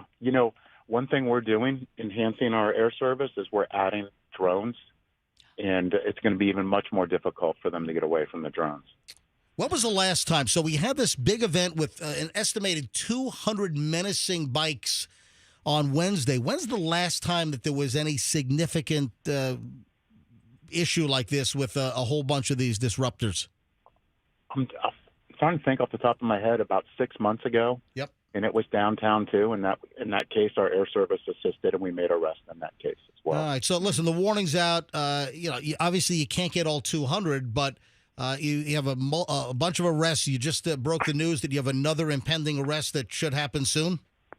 Yes, actually, very soon. They're going to be surprised when we show up on their doorstep. And this individual that you're about, was this just a lead, or is this an individual that is a leader of this, or what type of individual? It's one that fled and thought he got away, and of course we have cameras and so forth, and people talking, and we've been able to identify them, and arrest will soon follow. You know, the number of vehicles, these bikes and e-bikes going the wrong way, and I mean, going against traffic. I mean, really dangerous stuff. Chief, thanks for coming on. I highly appreciate it. No problem. Thanks for having us. And just remember, in Tampa, you can hide, but you can't get away from us. We're coming. All right. Thank you, Chief. All right, Chief Lee Burkall. We'll talk to you soon. Tampa PD. The video's crazy. And, you know, their chopper and air assets are really amazing. Hey, same thing with, my friends at the HCSO. You know, the Hillsborough County Sheriff's Office. Man, their air team is phenomenal. They've got like 3 choppers, a couple of airplanes, and, you know, don't think that it's only law enforcement assets on the ground, man. You know, with the police cars, the air assets, the video is crystal clear. This one guy gets under like a giant canopy of oak trees, thinking he's going to hide. No, the chopper had the chopper's directing the patrol units on the ground where to go. Nope, he's under this tree. Okay, make a right turn there. Okay, he's going to be right there. He's hiding in the brush. And they're just calling it. They made the arrest. All right, so are these dirt bikes? I'm looking at all these little machines. Yeah, so some of them are like those mini bikes. Dude, it's a whole combo. So the 200 or so vehicles, they were e-bikes, they were dirt bikes, they were scooters. I mean, it was a whole array of vehicles that were involved in this street takeover on Wednesday. And it's just not going to be tolerated. It just makes it so dangerous for everybody on the road, really. It is 7:39 at the MJ Morning Show. Fester, oh, you don't have your phone. No. Oh. Did you see the video we shot yesterday? Whoopsie. No. Oopsie. Oopsies. Oopsie. Dude, Whoopsie. this thing took off. What happened to it? I don't know. But, you know, we just did a little funny video where it was yesterday at 11 a.m. or so. Michelle and I had just worked out. There's a great video, folks, for you to watch on my Instagram. Let me tell you what happened. So we're leaving our workout. Michelle and I had our Thursday workout at X-Force Body, you know, right next to La Segunda and the Metro Diner on Kennedy Boulevard in South Tampa. So we're leaving, heading back to the house. We're heading westbound on Kennedy, you know, and we're about to hit West Shore, and you have the McDonald's. Yeah, there's McDonald's there. The McDonald's on the right. And I didn't see it. As we drive by, Michelle's like, whoa, look at that. Oh, my God, it's all smashed. You missed it. I've never seen something so destroyed and still kind of standing. Yeah. Destroyed. I've seen things more destroyed and on the side. Right. But for it to still be standing, wow. I'm like, how did that happen? We ought to play the Elton John song. I'm still standing. So the McDonald's sign, not the giant one, but you know when you pull into the parking lot, they'll have the little mini McDonald's sign. It like shows you where the drive-through is or where to enter and exit. Like, it's a little mini McDonald's sign, and it's the golden arches forming the M, and this thing is wasted. This thing is trashed. I mean, somebody smashed into it, but the metal is just twisted and mangled beyond belief. Plastic from the yellow M arches, it's cracked off, but it's still sort of intact. Yeah. And then you can see there was also a sign. It looks like a peeled banana. It does. It really does. It's That's crazy. very good, Fester. Yeah. So the thing is just mangled. Somebody clearly in a vehicle ran into this sign, and it's almost like they ran it over. And they were on top of it, then they backed up or drove over it, and then like somebody inside at McDonald's, they like twisted the metal back up to make it stand up, and it's all just anyway. So Michelle points this out. It's like, oh my God, you got to see that McDonald's sign. So I missed it. So I make a U-turn. I go back around. I'm like, oh my God, And I'm like, let's shoot a video. So I made it seem like Michelle did it, right? So I get out of the car. Wait till you hear these convincing thespian skills that MJ has. You going to play the...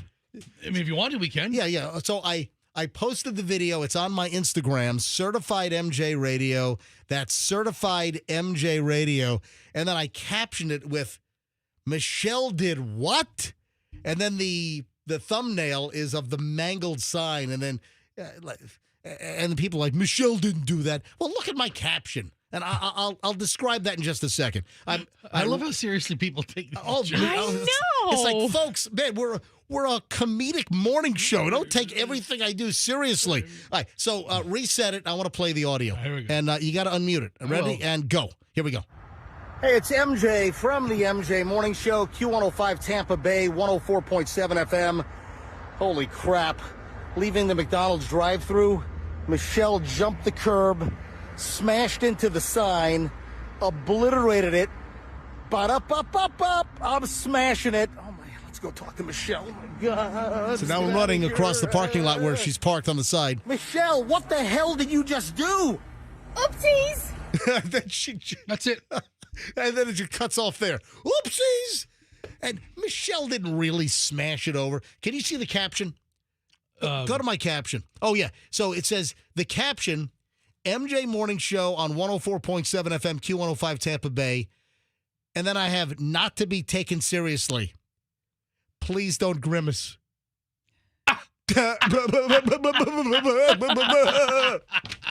Grimace. But it's like people don't read the captions. All right, go look at the video. It's just funny. And the sign is just trashed. It's worth it just to see this janked up sign. Right? That's amazing. All right, so the video's on my Instagram. It's the last thing up there. It's the newest thing. It's Certified MJ Radio. My Instagram, Certified MJ Radio. And if you don't follow, give me a follow, and you can see phenomenal content just like that. Certified MJ Radio on Instagram. You know, it reminds me, remember when I said that a crazed man on meth ripped the door off the tram at Tampa International Airport? You remember that one? Yes. But then on that one, I even put an asterisk. So hold on a minute. Let me go to my Instagram. If you haven't seen this one, you just got to go to my Instagram, Certified MJ Radio, and then scroll down a little bit. First row, second row, third row, fourth row, fifth row, sixth row, seventh row, eighth row, 9th, 10th, 11th, 12th. It's down there. Where the hell is this thing?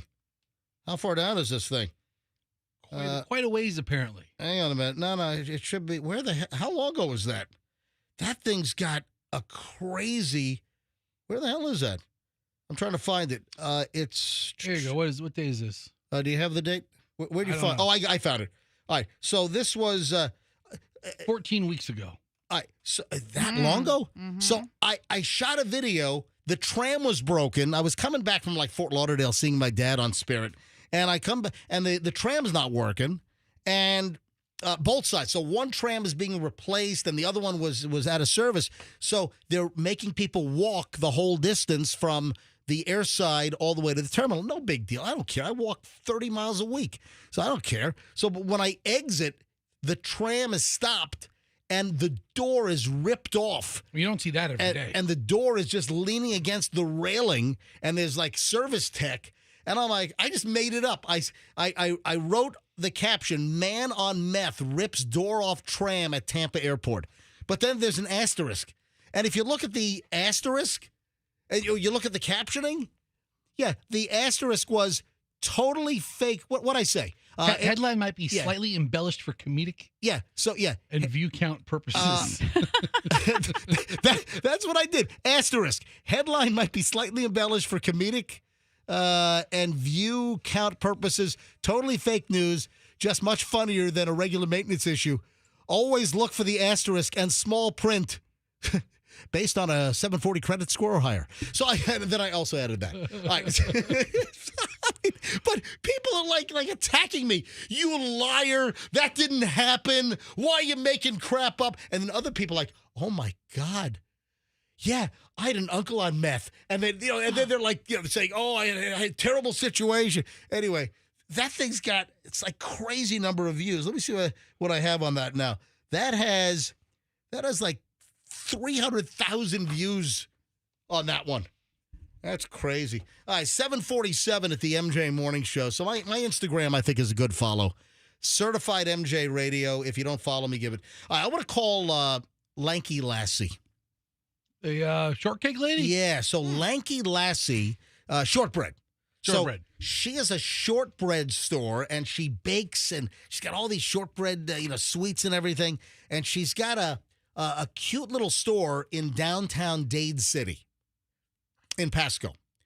And one day after this is a long time. She wasn't even there though. But one day, maybe 2-3 years ago, after I was, she always said, "Hey, stop by the shop and come see my shop." So I was at the Dade City Gun Club where I'm, a member, and I was like, because remember she sent us a whole bunch of shortbread to the station for a while. She did. was, mailing us packages. So I get an email from her, the case of the Brown Box Bandit.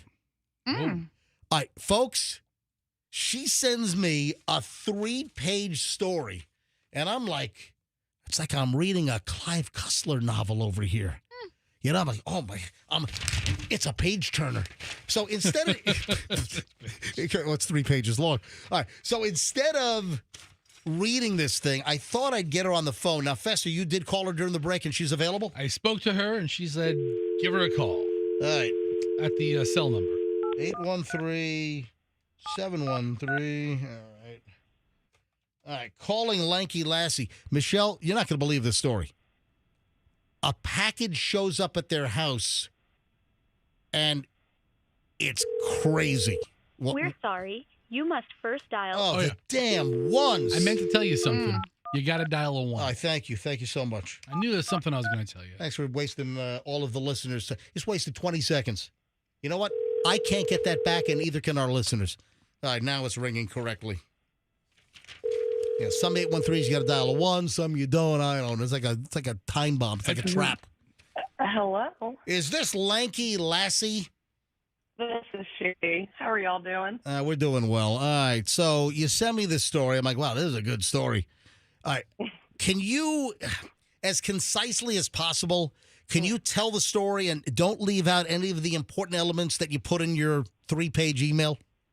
Well, I will do my best because this came from one of my husband's employee's wife who this happened to. Okay. And she told it to us, and I just thought it was one of the funniest stories I've ever heard in my life. All right. So the story you sent, the account is written by the wife. Katie Asaro. Okay. Yes. So the wife of a coworker of your husband, she wrote the narrative.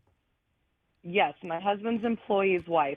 There you go. All right. So tell us the story. Tell us what happened. So her son was looking forward to some Pokemon cards that were supposed to be coming in the mail. Right. And, I think he's 5, and he is just chomping at the bit for these cards. Mm-hmm. And so every day, as it come, well, they get a notification that there is some mail, and they drive out there because they have a lot of property, and she gets the piece of mail, and she said her car just started reeking of the 15 seconds to drive back to the house. And she thought perhaps like a mouse or a rat had gotten into the package and died at the Amazon warehouse because it was an Amazon package. All right, so an Amazon box, and this is dropped off at the head of their driveway? So they have a little bit of like property? in their mailbox. Right. So they have some property where they have to drive to the... Okay, so they have maybe a couple acres. So she gets the package, puts it in the car, and then suddenly the car just reeks. Reeks of just, she thought death, animal death. And so she gets it back to the house. She is very concerned of the smell. She gets gloves. She gets a mask. There is stuff oozing out of it at this point. No. Yeah. And granted, she has a set of newborn twins and I think 3 and 5-year-old. So she has little kids everywhere, and she's trying to manage this mystery box. And she opens it up, and there is a bag of dog poo in it. And it is addressed to her husband and has a return address on it. And she, of course, is like, what is this? And she's hoping it's dog poo because it isn't a dog poo bag. So she's very hopeful that it is dog poo. So it, And it obviously wasn't the Pokemon cards, right? No. It was not the Pokemon. Okay, all right. This was a different special All right, delivery. I'm trying to place the story. Oh, by the way, did the Pokemon cards ever arrive? Do we know if that happened? You know what? I haven't talked to her yet. This just happened like 3 days ago. All right. So as they look at the return address, what happens next? So she starts, with her stay-at-home mom. She's in her criminal mind now. She's investigating this, and she looks into this person's name, and she's like, who is this? So naturally, and I might get the story out of whack, but she eventually, she calls the non-emergency line, is talking to the dispatcher. They're both cracking up about it. Talks to another guy. And wait a minute. So she calls the non-emergency number for what? The Pasco County Sheriff's Office and says somebody mailed me a box of poo? Yes, and everyone is just cracking up at this. All right. Somehow. Now, so they used an Amazon box, like, 'cause tons of people get Amazon deliveries, and people reuse the boxes from Amazon. But it wasn't a package. It was determined that was sent by Amazon. It was someone that just reused an Amazon box, right? Reused an Amazon box. Gotcha. And so she ended up finding this person, searched them online, and they had like a Sunbiz account. And she saw their information, went on the Facebook, found this person, and it's... Wait a minute, so someone mails you a box of poo and they have their real information in the return address label? Right.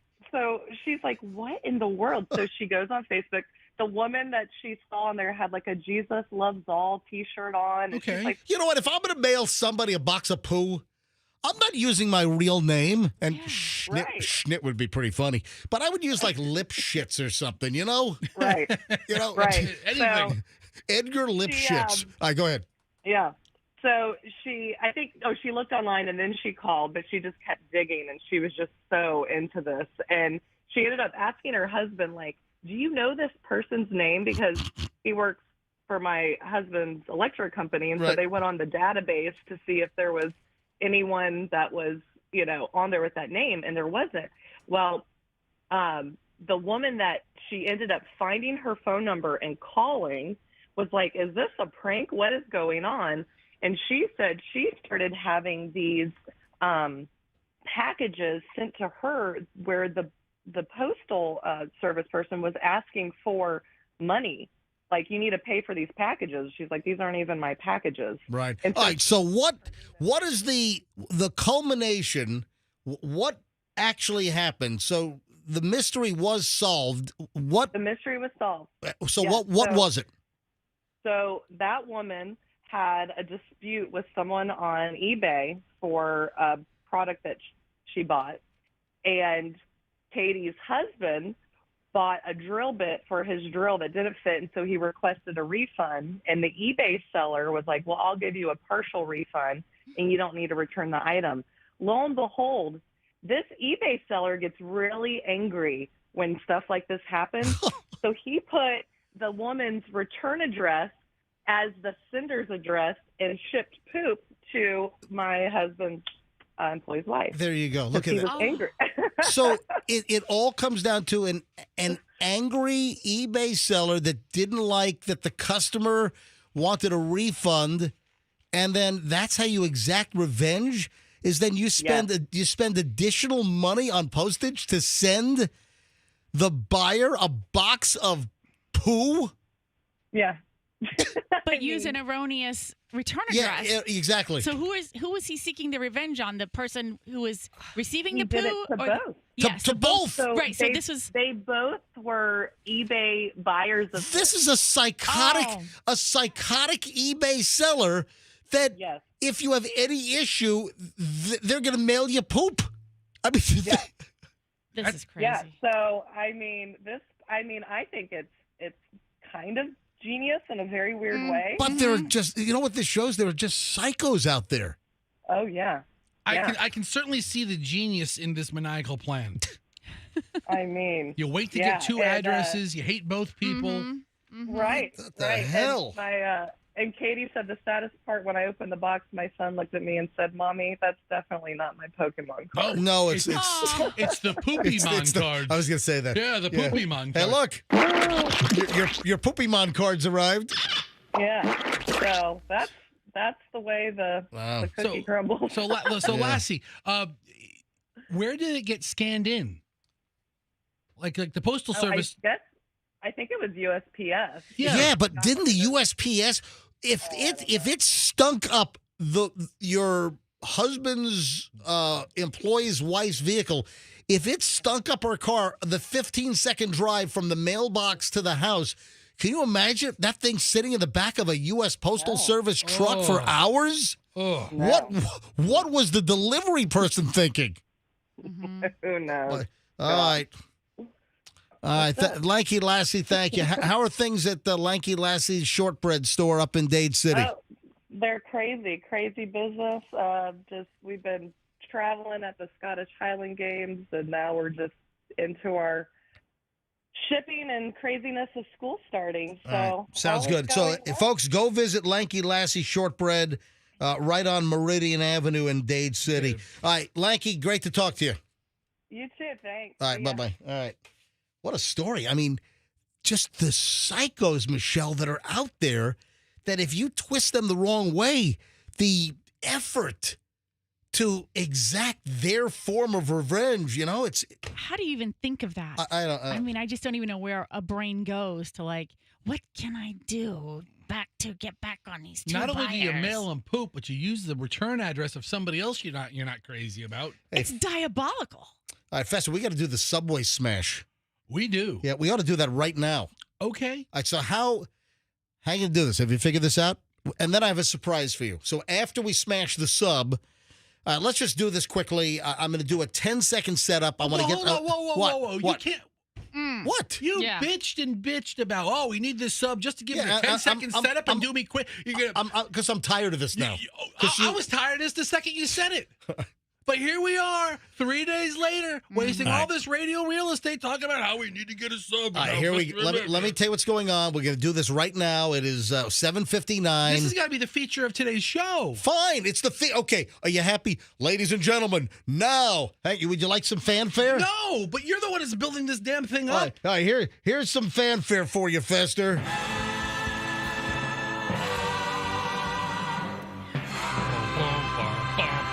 And now, the feature of today's MJ Morning Show. Oh, thank you. Fester's 340 pounds will attempt to crush a Subway sandwich to see if this internet viral video is real or fake. Let's get ready to crush it. All right. So here's my bag. I went to Subway last night. All right, here's the deal. So this video's gone viral. This woman is on video. It popped up on Instagram Reels. It was also on TikTok where it might have originated. Lady holds up a Subway sandwich, and it looked like an Italian sub. Yes. It is smushed paper thin, like the thickness of a steak-um, like the thickness of a sheet of paper. And the claim is her husband tripped and fell onto the Subway sandwich. I'm calling absolute total BS because it looks like a steamroller ran over the sandwich. It would not flatten like it was compressed by a 12-ton press. I don't know if I'm using this word correctly. Yeah. But this seems like a really girthy sub. Look at it. Look at the size of it. It's just a 12-inch Subway sub. Right, but No, he said the girth. But to get it so flat.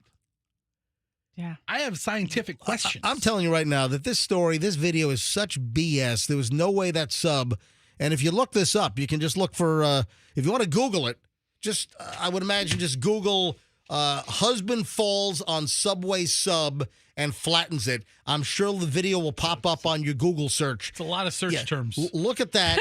And just write an entire sentence. Let's go.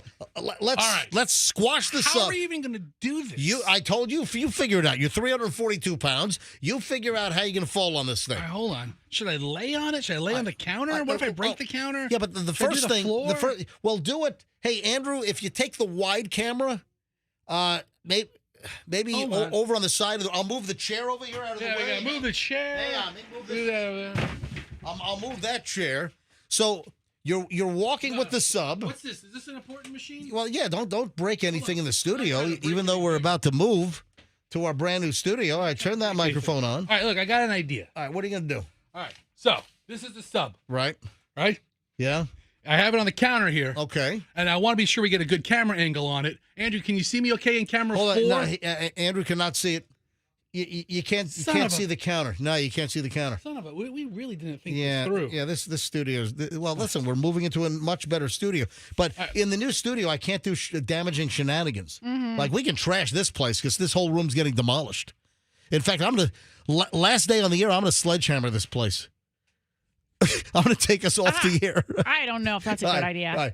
All right, Fester's moving the camera. There you go. All right, move it. There you go. Move it. How about, do you have a good MJTV view right now? Do you have it? Andrew? Okay, now we have can you see the sub? Okay, all right, that's good. All right, so what is your plan? All right, so. Are you going to, jump off the chair, and what are you going to do?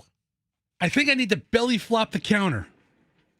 All right. What? Do you want, you might break the counter. I might. That might be hysterical. I don't know. Fester. I mean, I don't want to fall on the ground. Well, I don't want you to collapse the counter and disconnect wires and take us off the air. This is a really bad idea any way I cut it. I think so. Okay, but here we go. Maybe you could just put it on a chair over there and sit on it. No, the husband fell. Yeah. All right, this is taking way longer than I wanted. I'm worried. Okay. I might break the counter. All right, you know what? I think maybe I'll take that chance. Okay, here we go. Are you ready? Yeah. All right, here we go. 3, 2, 1, go. All right, the counter held. All right. Hold on. Look at Do you have the video? Is Fester on video? Huh? All right, hold on.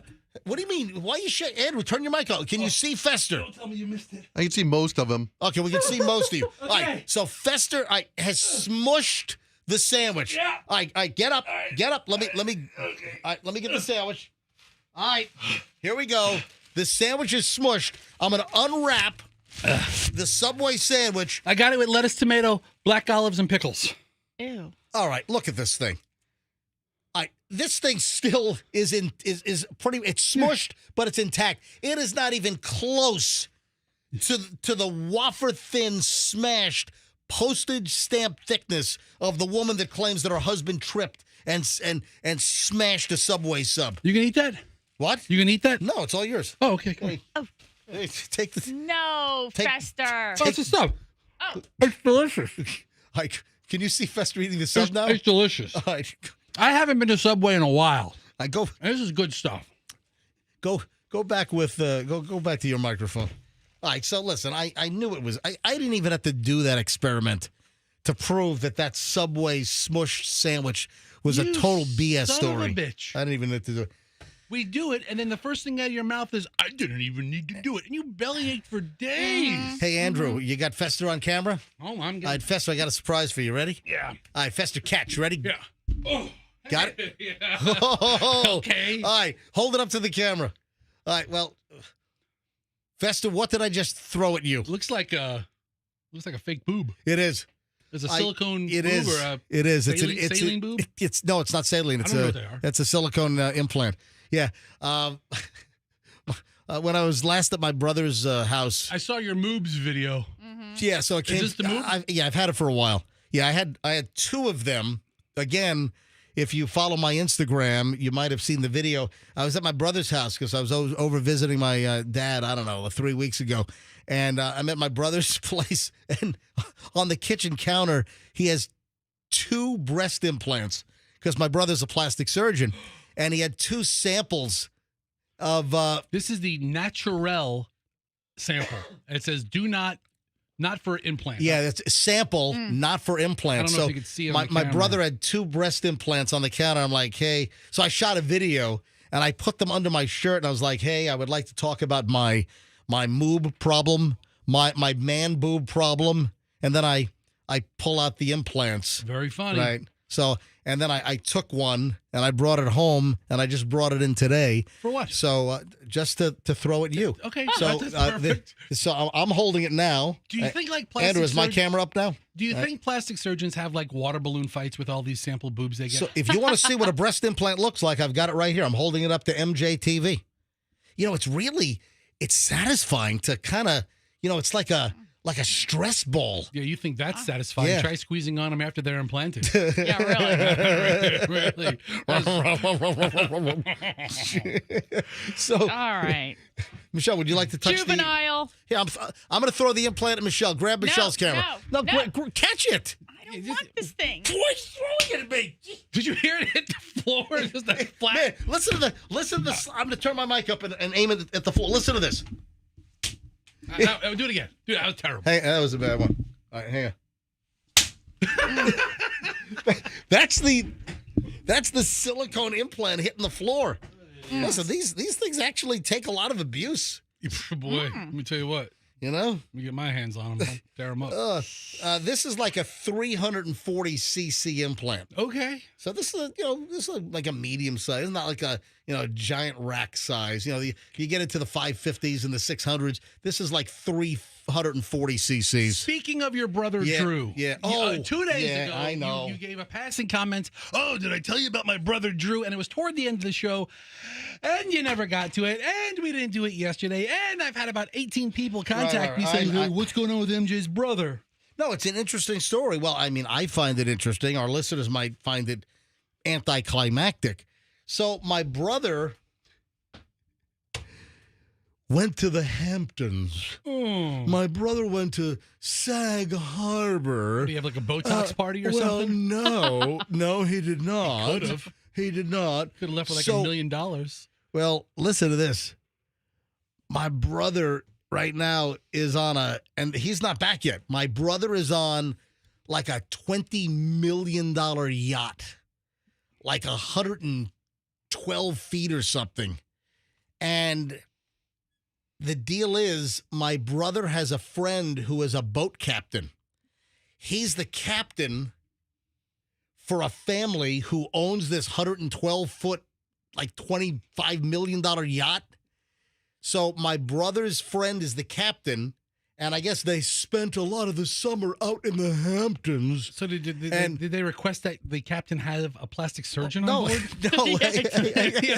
Just in case. I mean, you can make some pretty elaborate requests when that's the kind of stick you swing. So here's the deal. So I guess the family, the loaded, the guy's like some hedge fund dude. I mean, money out the waz. I mean, it's just flying out of his butt. So he's got this, this multi-$25 million yacht. I might be underestimating it because it's like a palace.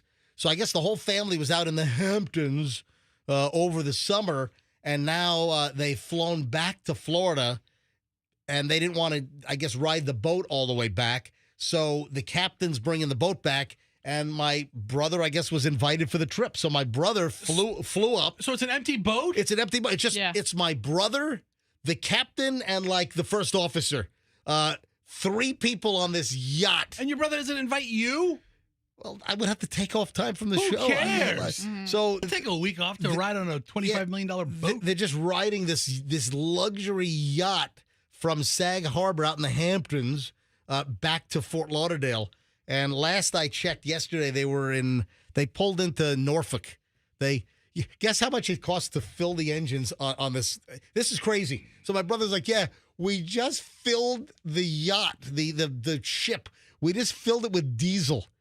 And, he hands over the credit card. Guess how much the diesel bill was to fill the boat? Thousands of dollars, Just right? Take a guess. $4,000? Keep going. $6,000? Keep going. 10? Keep going. More than $10,000 in diesel? Yes. 15? Keep going. 22? Oh. 20?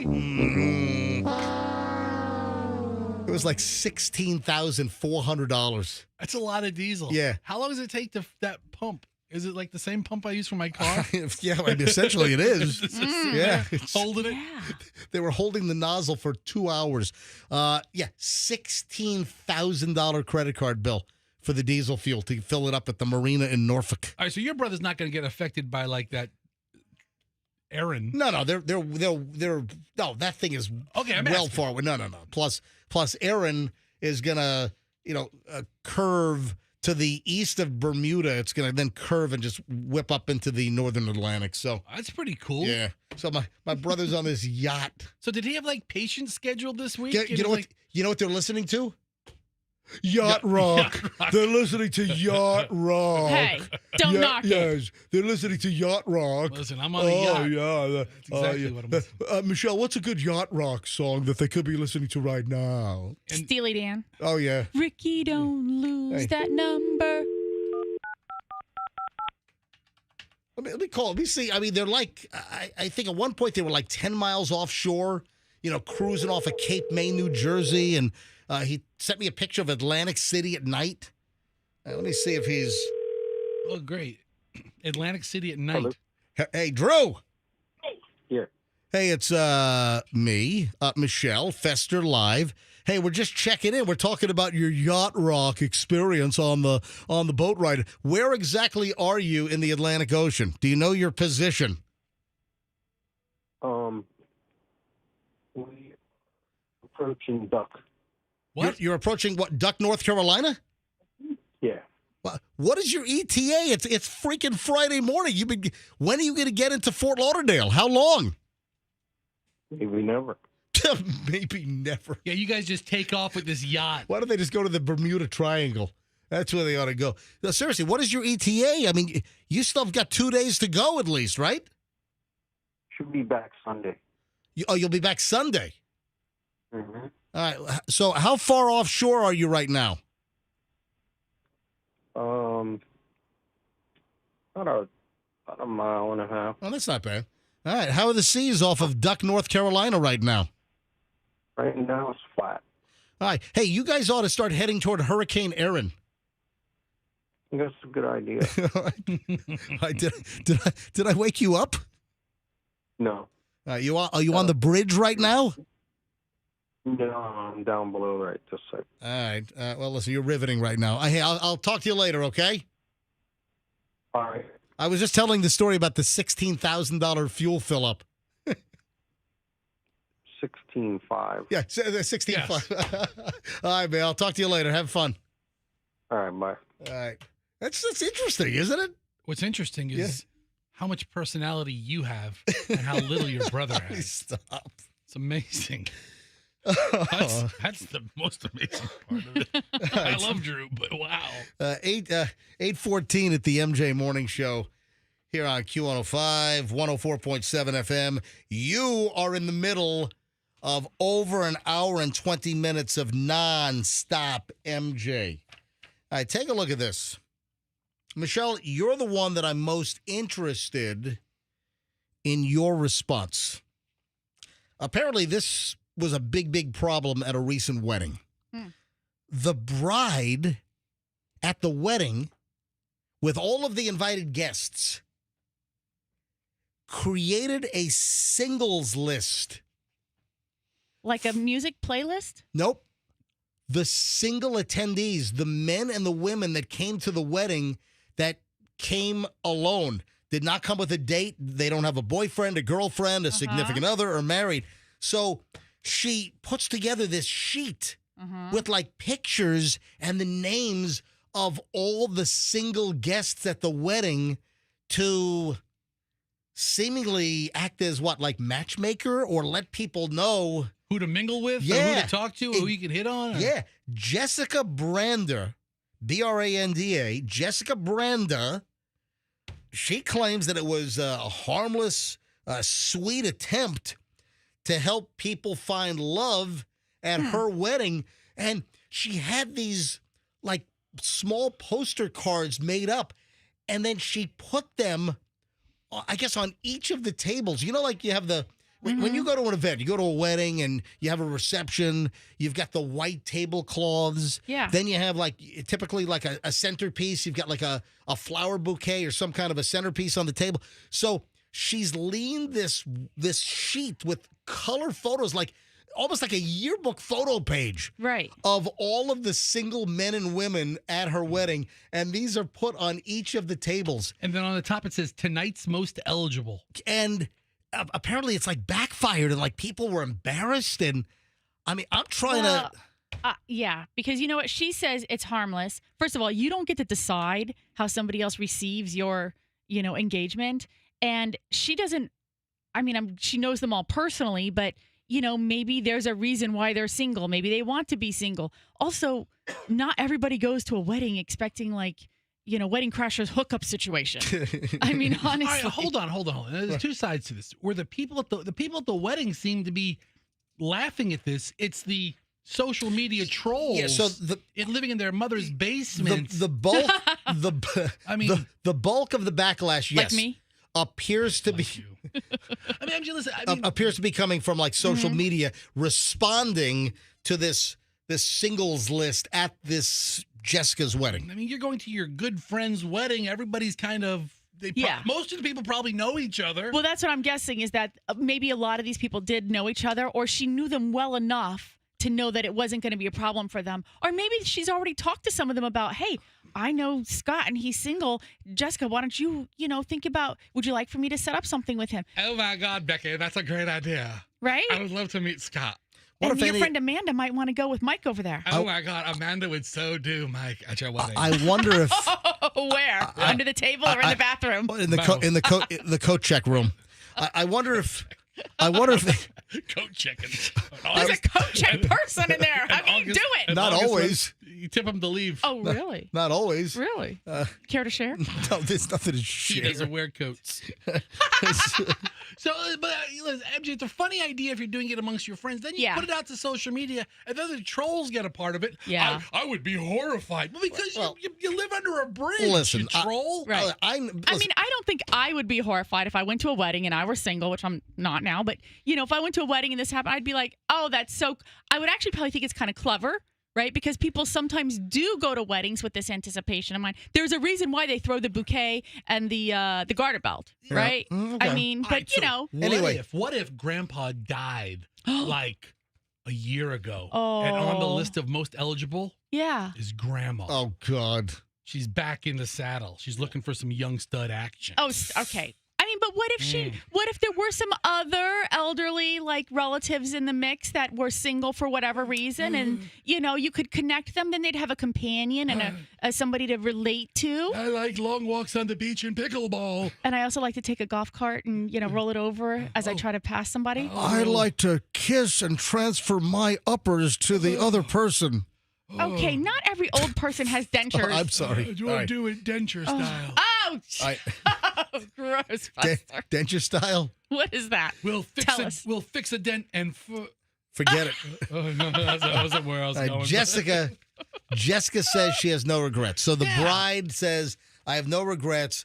But the commenters on the internet, they've gone nuts. Fester, I am so pissed at you. Fester, you have caused a big problem in my life. Now, at 6 o'clock this morning, I set the table for this. So if you've been waiting all morning for me to discuss this, here it is. If you haven't heard about it, well, here we go. Fester, thank you, pal. Thank you for causing consternation, disruption, anger, turmoil. Thank you for screwing up my life last night, dude. You're welcome. Thank you, pal. Dude, and you're not even like a third of the way through it. It goes on for a couple more months. All right, you're welcome, dude. Here's the deal. Best show on TV. It is not. And I got into a fight with Michelle last night. It wasn't a fight. Yes, it was. You left the living room in a huff. And then you were snarky and nasty to me. You didn't even want to give me a kiss goodnight last night. I don't even know what you're saying. All right, here's the deal. So Fester won't shut up about Big Brother, and it came back recently. So season 27 on CBS. Fester convinces Michelle, you got to watch Big Brother. So Wednesday night, we're downstairs. I'm doing show prep. We're watching in the living room. And Michelle puts on Big Brother. And I'm like, what is this garbage? This is Wednesday night. It is awful. I'm sorry. Big Brother is horrifically bad TV. I'm like, I wanted to shoot myself. It was so bad. You're so wrong. That was Wednesday night. So wrong. So Thursday night, last night, Michelle's like, oh, tonight's the live night. Fester says, we got to watch Big Brother again. So Michelle puts it back on.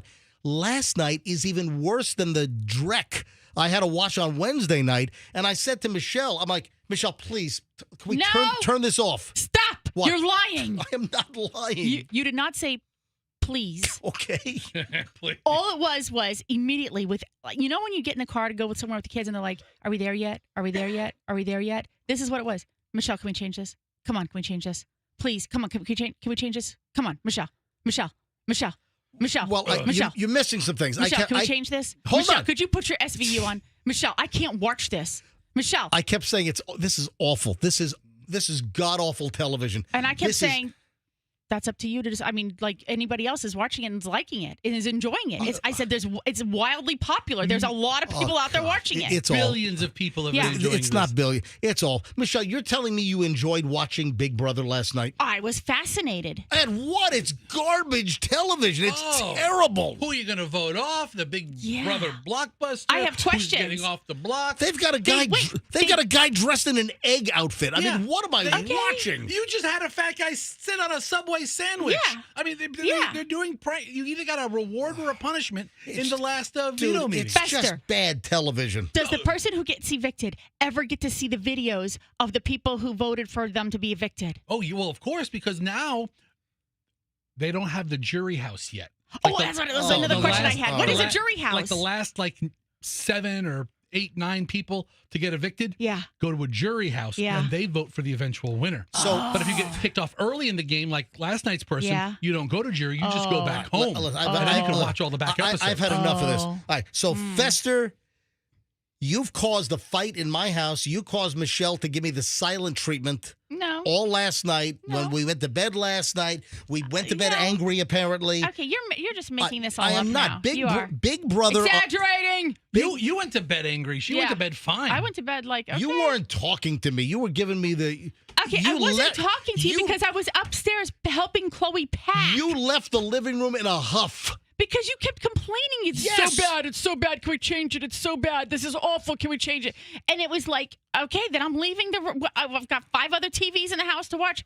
Bye, I can actually watch it upstairs and help Chloe pack at the same time. All right, it is my opinion that Big Brother on and you know what they say about CBS is unwatchable. Yeah, let's watch something like Fox News. And you know what they say about war. I'm not watching Fox News. What do you want to watch? I'm not doing that. How about MJ watch like old episodes of a TV show from the 70s? Oh, Adam 12 was on for 4 seasons. I'm now watching I'm watching the $6 Million Man now. I thought Michelle was turned into a sprinkler all of a sudden. I'm like, what the hell is that? She's trying to do the bionic noises. Before that, every friggin' like 5 to 7 minutes, you know what I would hear in my house? The same exact one. That was that's what I was all right, Michelle. That's what I was watching Emergency. No. What was the show you were just watching before this one? Was it Emergency? Yeah, I was watching Emergency. Oh my gosh, Fester, they're always on call. There's an alarm that ambulance is flying somewhere every 4 to 7 minutes, I'd say, and that's what we just. Station 51, KMG 365. And he plays it at this bonkersly high volume, and it just goes throughout the house, and I'm like, oh my God. And now it's. Well, for the next 12 weeks, it's going to be previously on Big Brother. That voiceover guy's the best. It's unwatchable. He's incredible. Why does he do that screamy little growly thing? It's Big Brother. It's mindless entertainment. You sit down, you relax, you unplug everything for a minute, you let your brain relax, and then you. Michelle, you have Paramount Plus, right? I think so. Yeah. You can watch the live feeds. Oh God. I'm going to start, for sure. You can't watch too early. Yeah, that's all I need. I find that it's fascinating, from a psychological standpoint, because also, Fester, why are they whispering all the time? Because it's like they're whispering. And because they think nobody's hearing them, but I'm like, you're on TV. Everybody can hear what you're saying. They're not worried about who's on TV hearing. They're worried about people in the house because walls are waffle thin. Really? Yeah. I mean, you can hear if 2 people are talking at the top of their lungs about how they're going to vote or what they really think of, this person. Yeah. You can maybe hear them, or people put their ears up to doors, try to eavesdrop in conversations. But if you're whispering, the microphone still picks you up, but people can't hear you. I just find it like the connections that they've made so quickly, and then the backstabbing that's going to happen after the alliances are busted up. Please. So, welcome to my world. So good. Dude. You're going to watch back seasons? You're going to binge? No, this? she's not Yes, going she to watch is. back seasons and binge. I don't know that I have Yes, time it for is. that. But All right, I got a job. I'm moving along. So, I was, doing the celebrity scanning last night. Now, listen, any good celebrity news? Do you know that Leonardo DiCaprio is getting like trolled now? Leonardo DiCaprio is getting, I guess, called out. They're laughing at him. He's mocked. That's the By who? The internets. Okay, so let's make a list of guys who have life by the short ones, huh? Leonardo Tom Brady, too. Leo. Okay. Leonardo DiCaprio is getting mocked because Leonardo DiCaprio is 50 years old, and he recently said, I guess in an interview, he recently said that it was an Esquire interview. So, Leo, Esquire interview, I feel like I'm 32.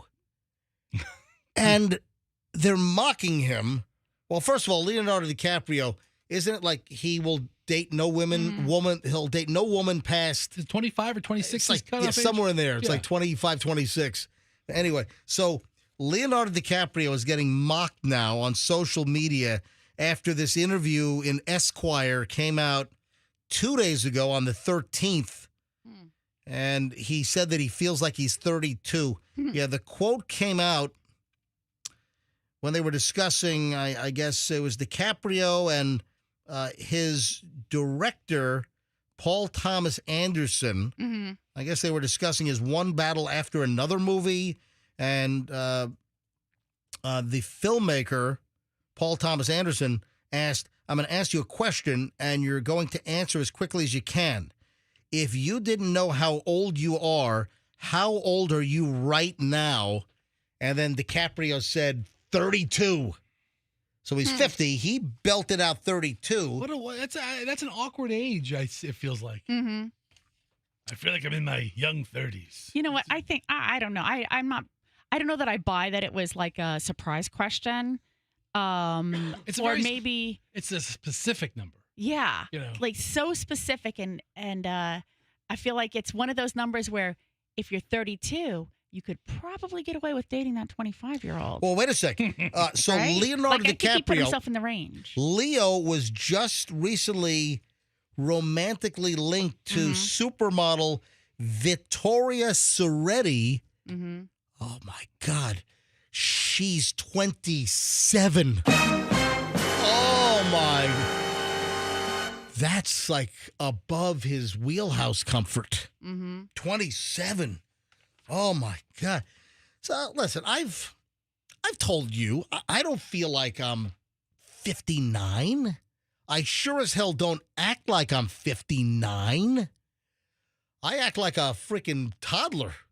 You know? Yes, you do act like a toddler. Thank you. That's what we call you in the house. Especially when you have a tantrum. Yes.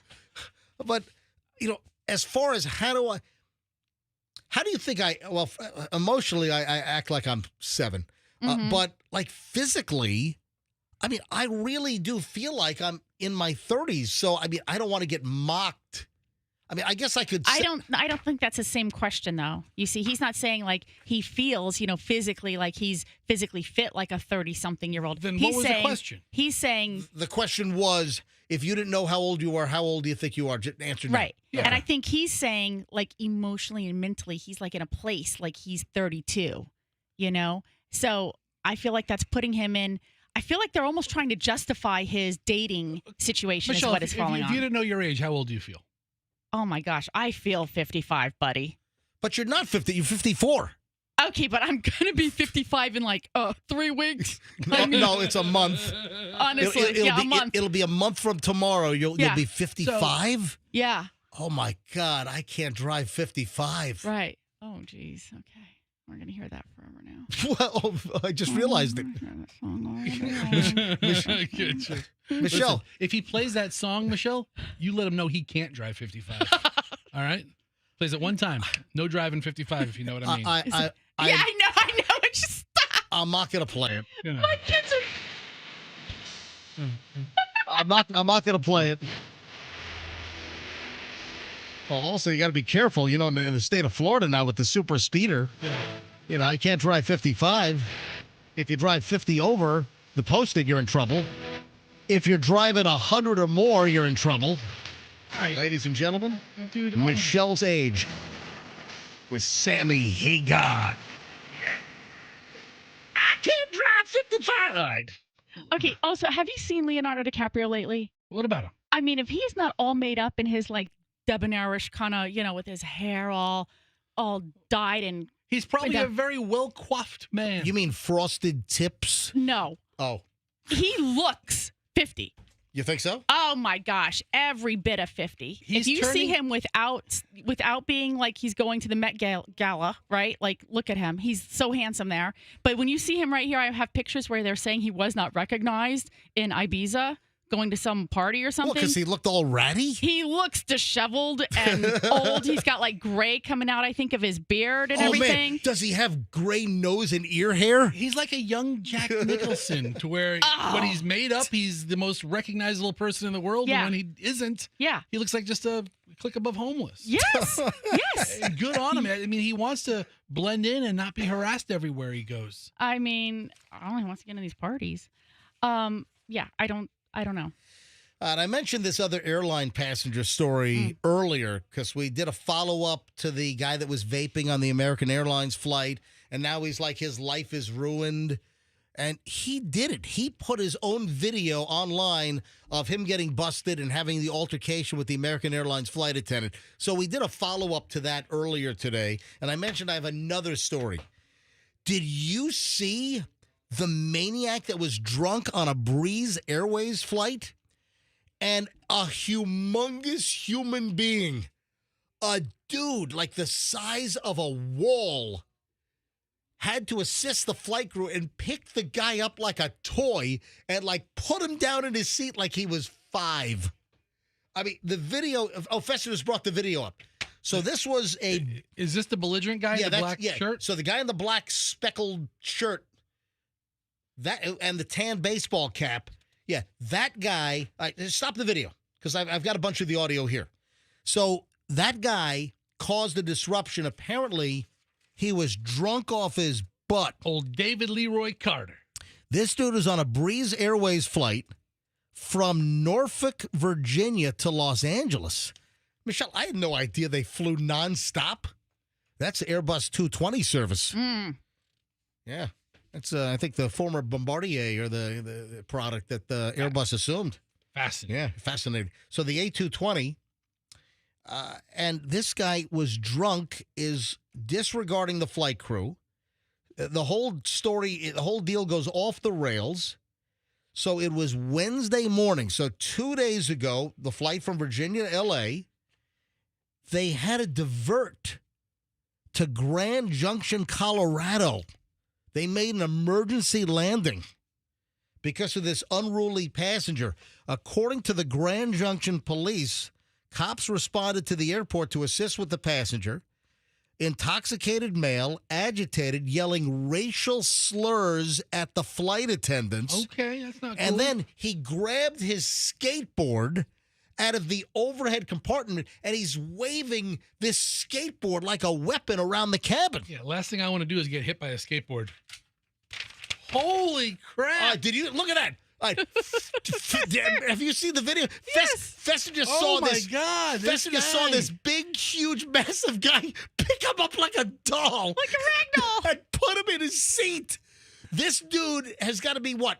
6'9", enormous, 400 pounds, all muscle though. Yeah, I mean he's a big guy, but he's a brick. He's got to be an athlete. I've got audio here. So takes care of himself. Let me play some of the audio.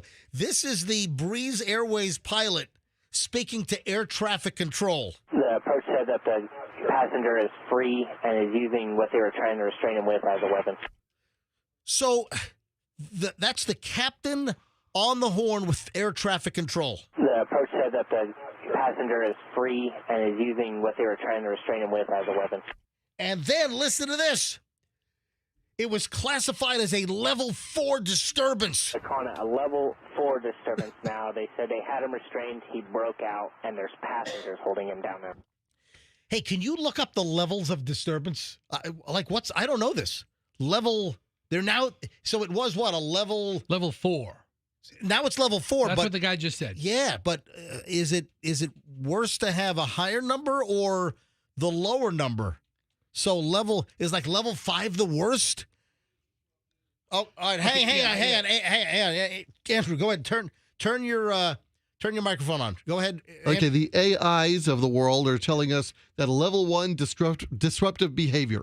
Okay. Level 1 is disruptive behavior. So that's not too serious. Okay, all right. So it's Yeah, the higher. non-compliance. Next. Level 2, physically abusive behavior. 3. 3, life-threatening behavior. And 4? Attempted or actual breach of the flight deck. All right, so it's now a level. Listen to the captain. They're calling it a level 4 disturbance now. They said they had him restrained. He broke out, and there's passengers holding him down there. I don't see how it's still not a level 3 or What? maybe even level 2. He's not trying to breach the flight deck. Wow. That seems like a big jump, officer. This is crazy. All right, here's Ray. Who's Ray? This is Ray. I think this is the guy that manhandled him. So Ray's the giant guy that picked up the disruptive passenger. He was in seat 17C. Ray picks up the passenger, as you saw, and puts him in the seat like he's a little toy doll. All right, so this is Ray. Once I heard the flight attendant say, "Can somebody help me?" It was like I just saw black almost. I didn't know it was going to get all like this. It was just instinct. My son, his other kids, it was actually a baby sitting right behind us. And I'm like, man. That's Giant Ray. Once I heard the flight attendant say, "Can somebody help me?" It was like I just... Andrew said, I said 6'9". The guy's 6'6". I mean, he's right. You hear somebody, one of the flight crew, somebody help me. When somebody calls for help, that's a different level of urgency. Mm-hmm. And he delivered. Here's another passenger describing. So what's that? That's What'd he say? Oh no. That's him getting picked. You really can't hear it. That's Ray picking up the passenger. Yeah, this is a real quickie, right? Yeah, Okay, so I hear sit your ass down. Yeah, so sit your ass down, and as he lifts him up and puts him in the chair. Now, this is great. I love this. This is my favorite audio bite. Listen to this. No, ma'am. You need to sit down. No, you're not. You need to sit down. Sorry. Is there any other person that can help you put? Swing your hands this way. No. You know what? I take that back. That was not my favorite audio bite. That was just more interior. This is my favorite. This is my favorite audio bite. This is a passenger. I guess there was a comedian on the flight by the name of P.K. Mackey. Okay. Maybe she did some Norfolk Comedy Club and she's flying back to L.A. I don't know. So comedian P.K. Mackey is on the Breeze flight. This is my favorite audio bite. This is great. Listen to this. So the comedian says... Literally picked this man up underneath his armpits and put him down like it was in a car seat. It was amazing. Look at that. Literally picked this man up underneath his armpits and put him down like it was in a car seat. It was amazing. Wait, no, that's not... That's not PK Mackey, is it? It is. Is but it her? Yeah, it is. But that's not the... Andrew, that's not the audio bite I wanted. I wanted the audio bite where she's talking about the linebacker in seat 17C. You didn't pull that one? That's the best audio bite. I didn't get the best one. All right, Festa, bring up NBC Nightly News. Bring up the story. Yeah, I saw it on NBC. Andrew, the best bite I don't have. You gotta find NBC Nightly News from last night. Yeah, she's talking about the linebacker. Yeah. NBC Nightly News from last night. That's the audio bite I wanted. I'm doing the story because there's one audio bite. That's the one I don't have. All right, you got it? How far into it? Hang on, I'll take it from here. Let me see if I find. This better be a good audio bite. No, listen, you're gonna be disappointed. I tell you what, PK Mackey suddenly, I think her name is Angelina Mackey or something. I don't know, but she now has a whole new set. Hang on, man. Yes, she does. Thank God for linebacker 17C because he really saved the day. Andrew, how did you not pull that audio bite? That's the best one. That's the best on it. I roll it again. Thank God for linebacker 17C because he really saved the day. Roll it again. Thank God for Thank God for linebacker 17C because he really saved the day. Thank God for linebacker 17C. That's what seat he was in because he really saved the day. That's my favorite. Doesn't know his name, just linebacker 17C. It turns out that he did play football, but he was a defensive end. Yeah, he looks like a defensive end. Oh, man. I thought he's kind of built like Simeon Rice from the old Buccaneers days, and he's a beast of a man. What a story. I got another email from a listener, and I thought this was interesting. It's not a funny story. And, of course, we do a little bit of everything on the MJ Morning Show. I love when we do unfunny stories. Well, I think the bulk of what we do is entertaining and funny, but this is a story of something that happened at Walmart, but we also do public service. We also do serious stories. I mean, this show runs the gamut. So if you're looking for entertainment for the next 3.5 minutes. No, this is don't tell people to turn the channel. You said normally we do things that are entertaining, which means Andrew, this is going to be a turd. Andrew, can you call this woman, please? Can you please call Tina Michelle? Is it serious? Something happened to her? Like something? Is there nothing we can joke about? I thought no. Well, listen, I'm sure you're going to come up with it. Listen, the story ended fine, but this woman was scared out of her mind, and she had a terrible, terrible scare in Walmart, and she wrote me this long treatise. I've got this long story here. Hi, MJ. I've been trying to get this story over to you. It is and could have been a very, very dangerous situation at the Hudson Walmart. So right up, US 19, Hudson. All right, she's on the phone. And I said, listen, I'll call you up. Tina Michelle. Tina Michelle, welcome to the MJ Morning Show. Thank you. Good morning. All right. Are you driving? I am. I'm on hands-free. Okay, very good. All right. Can you do me a favor? And your written email is very elaborate.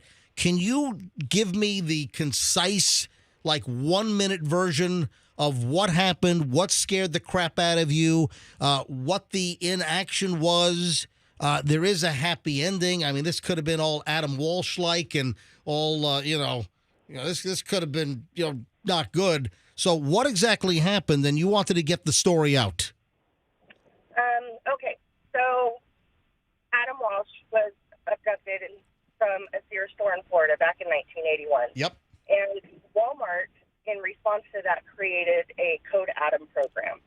And that is where if a child, or actually they do it for adults too, but basically if a child is lost or missing in their store, they immediately take action. Every associate's involved in shutting down the store until that child is found. And if they're not found within 10 minutes, police are called. Yeah. So it's called Code Adam. I've always heard Code Adam was like a universal thing with all kinds of retailers. I don't know if Walmart invented it, but if you've ever hear Code Adam, then chances are a child is missing. Right. So Code Adam means missing child in the store. All right. So what happened with you and tell us the story. Okay. So I was shopping with my 4-year-old daughter. I was using the mobility scooter at the time. And basically what happened is I had knocked some stuff over. I went to go pick it up, and I looked, and my daughter was gone. Now, you were on the mobility scooter? I was on the mobility scooter, yes. Do you have a physical issue where you need the scooter? I do. All right, so you're on the scooter, 4-year-old daughter. You knock something over, so then you're doing the right thing. You're trying to pick it up, and then what happens? And then I look up, and my daughter is gone. Oh, my God, that's a nightmare. There was an associate in the aisle with me. It was just me and the associate and my daughter. And I start raising my voice, trying to call out to my daughter, thinking, she's just right here within earshot. She's not one to normally, she doesn't walk off normally. And I'm calling out for her, and the associate's they're not giving me any attention whatsoever. I mean, I imagine they see that all the time where a kid goes an aisle or two over and there's a mother screaming for a name. Correct, right? And you would think so, too. That's why I don't think she was fazed by it at first. But then I started I don't want to say panicking because I was trying to keep my composure, but I was starting to get worried. I'm getting louder, and I was yelling, I can't find my daughter, she's 4 at this point. So I'm using the scooter going from one aisle to the next. There's another associate there. I'm going, I can't find my daughter, she's 4. I'm still calling out my daughter's name. Nobody's giving me any kind of attention. So that's the first 2 associates. This is at the Walmart on, 19 in Hudson? Correct. Okay, go ahead. Okay, so then I actually approach, this would be the 3rd associate that I physically approach. I can't find my daughter. I need a code Adam. She's only 4. No English. And she just walks away from me. Oh, wow. She said no English and walked away from you. She did. Wow. Okay. And I'm dumbfounded at this point because I'm panicking about my daughter, but I don't know how to react to that. So I go on trying to find another associate. I approach this associate, same thing. I'm starting to panic more now. I can't find my daughter. She's 4. I need a code Adam. This associate's blinking her eyes and looking at me like I didn't speak her language. She finally said, hold on, and she walked over to another associate on the other side of produce, asked him what to do. He was like, what do you mean lost? Or what do you mean missing? Because I kept saying my daughter is missing. He pointed out, what do you mean missing? And like lost? And I'm like, well, lost, missing, gone. She's not with me. And then he basically pointed and said, well, you're going to have to go find somebody else. By the way, Fester, he's on the Code Adam page on Wikipedia. And Fester, I think maybe you didn't know this, but no, it confirms Code Adam is a missing child safety program in the United States and Canada, originally created by Walmart in 1994. So exactly. What and you're that's why this whole thing is frustrating. So what you're saying, Tina, is that nobody apparently knew what Code Adam. It sounds like there needs to be like a whole training module at Walmart on what to do when there's a missing kid, and nobody knew Code Adam, and Code Adam was created by Walmart. And it is. They take. My husband was an associate for over 20 years, and I talked to other associates in the meantime. They have to take this before they even hit the floor. They have to know all about this. That's why I'm so frustrated, because 7 employees had no idea what to do, is what you're telling me, right? No, basically. So even when I got to a customer service manager, this would be the 7th employee, by the way. Yep, Now, yep. My daughter could have been abducted and halfway through, Newport Richie by now. They still didn't call it in. They still didn't call it in. It was a customer that had heard my conversation and my pleas that pointed out where they saw her. And that's how I got. Wow. Okay, so a customer overheard your panic and then said, I think I saw her over there? Absolutely. And then after I was reunited with my daughter, I got upset with them because now I had her in my arms. I was able to just let go, but I felt like I was going to pass out. You're like a basket case. Now, how long? What's your daughter's first name? Raven. Raven. How long was Raven missing? Well, enough to go through 7 associates very slowly. So I want to say it had to be at least 7 or 8 minutes. Oh my, that's an eternity. That's awful. Yes. And then so when the CSM involved, she was like, well, it's my job to handle this, not theirs, which is not true. Code Adam is the very first associate you report it to. Gets on the pager and, locks down the store, basically. They still didn't Code Adam! Put that crap down. Code Adam! Basically, yes. I've got my Code Adam bullhorn. Take that bullhorn and shove it up your keystone. So, sorry. And after that, right, they're like, it's my job. I said, well, I don't understand why you didn't use overhead, no walkie-talkies. My daughter could have been abducted, dead at this point. I don't, kind of thing. Well, since then, MJ, my husband has gone back to the store and as friends of mine multiple times, just randomly, while they're shopping, asking employees, like, what, if my child was missing, what would you do? Like, how do you handle that? And they still have no answer for it. Oh, my God. You know what I want to do? We ought to do an MJ morning show investigation. We ought to rent a little kid and, lose them in the store and, pretend we're panicked, lost kid parents.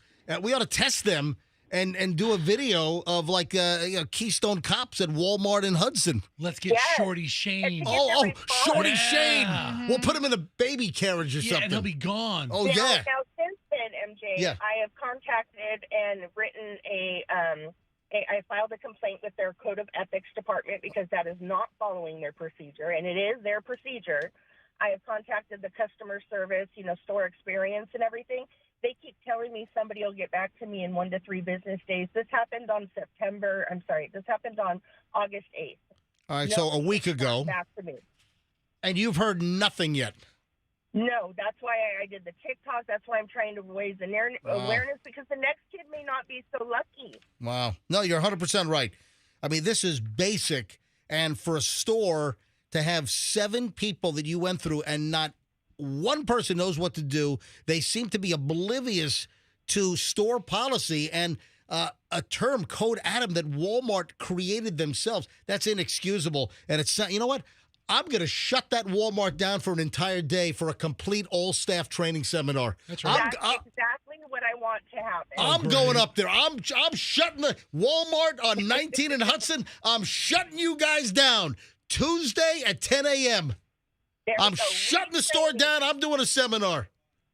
There we go. You know what else would have been something else that would have been really helpful in this situation? If that mobility scooter had overdrive or a jetpack. Yeah, you could have jetpack. You could have covered more ground. And I would have ditched it if I could have, but I could not one of those employees had urgency at all. And I'm thinking in my head as I'm trying to hold on and not pass out because I was so just freaking out that why aren't you hustling? Why aren't you calling this in? Why aren't you doing these things? Because I'm not able to. Yeah, they failed you. They absolutely failed you. And listen, I think as parents, we've all had the walk away. Remember, Michelle, remember when Chloe walked away from me at Lynn Haven Mall in Virginia Beach? Yeah. She was running right towards me, though. Yeah. She saw Michelle across the food court. I was getting her a cookie at like Mrs. Sprinkles or something, or whatever the hell the place was called. Yeah. And then I'm paying, and then she's gone. Yep. And you had called her over. I had no idea where she saw you. She saw Mom and took off. And she bolted. Didn't realize she had gone and called over. Yeah. All right, well, listen, Tina, you got the story out. I want to thank you very much. Keep us up to speed. Email me if Walmart finally gets back to you, okay? I will. All right, thank you, Tina, and thanks for coming on. What a nightmare of a story. Can you request the Code Adam? Yes, that's the first deal. time- If you report a missing kid, They're supposed to do They're it. supposed to go into Code Adam, or you can say, "I need a Code Adam." Missing kid, can't find the kid. So there's protocol, and they did. It's like they had no idea how they should operate at this Walmart, apparently, according to Tina up in Hudson. All right, 8:54 at the MJ Morning Show. This brings to a close over an hour and 20 minutes of nonstop MJ. When we get back, I've got the DoorDash story of the day. Oh, this is a good one. The DoorDash disaster of the day will happen next. Dancing with the Stars. There's a rumored celebrity, and I say that loosely, and Dancing with the Stars fans are pissed about a potential celebrity on the new upcoming season. Oh, you got to hear this. We've got a lot. We're back in minutes. Don't move. It's the MJ Morning Show on Q105, 104.7 FM. Good news, Tampa Bay. That's right. Alert. You have another choice for Genesis. Genesis makes a fine automobile. My mom just got a Genesis, I think it's a GV70, and it is awesome. My mom loves this thing. It's my parents have had Genesis for 5-8 years now. Good news is prior to August 1, you would have to just go to a Genesis dealer in Pinellas. Well, guess what? There's now a brand new Genesis dealer in Hillsborough County in Tampa. It's Genesis of Tampa, which has just opened up at 275 and Bierce. Genesis of Tampa, door-to-door valet service for your service. They'll give you a loaner car. You get the 10-year, 250,000-mile powertrain coverage. There are awesome lease deals right now. 2025 Genesis G80, $399 a month, $62.49 due at signing. 36-month lease, $10K a year. There are Genesis G70, GV70s. That's what my mom just got. Great lease deals right now. But the good news is for sales and service, there's a new Genesis option. Tell everyone you know that Genesis of Tampa is now open at 275 and Bierce in Tampa, and tell them that MJ sent you. When it comes to your home, what is the most important topping on your home? And I could think of, like, if I'm making an ice cream sundae, what's the most important topping? Is it the whipped cream? Is it the cherry? Well, listen, the most important topping on your home is obviously the roof. And if you don't have a good roof, well, everything underneath is in jeopardy. Everything else is vulnerable. That's why you need a good roof. And if you have a roofing problem, you've got leaks, maybe you've got peeling shingles, whatever the story is. Maybe you've got residual hurricane damage. Maybe it's just time for a new roof. If that's the case, you call Westfall. I am getting a new roof. I need a new roof on my house, and that's, 21 years. My roof is now 21 years old, and Westfall is my roofing company. So if you need a new roof, if you need a repair, you call Westfall. So if I'm using Westfall, I think you know that you can probably trust Westfall, because I'm pretty tough when it comes to, who I hire for my house. WestfallRoofing.com. Tell them MJ sent you. Traffic's on 857. MJ Morning Show back in a minute. In Pinellas, we have an accident on Park.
In his car, yeah. What if there were any charbroiled burgers in there?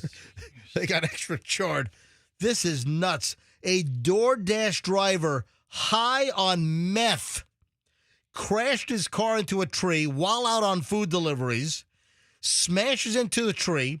The driver then took out a cigarette lighter and set his own car on fire and then fled on foot.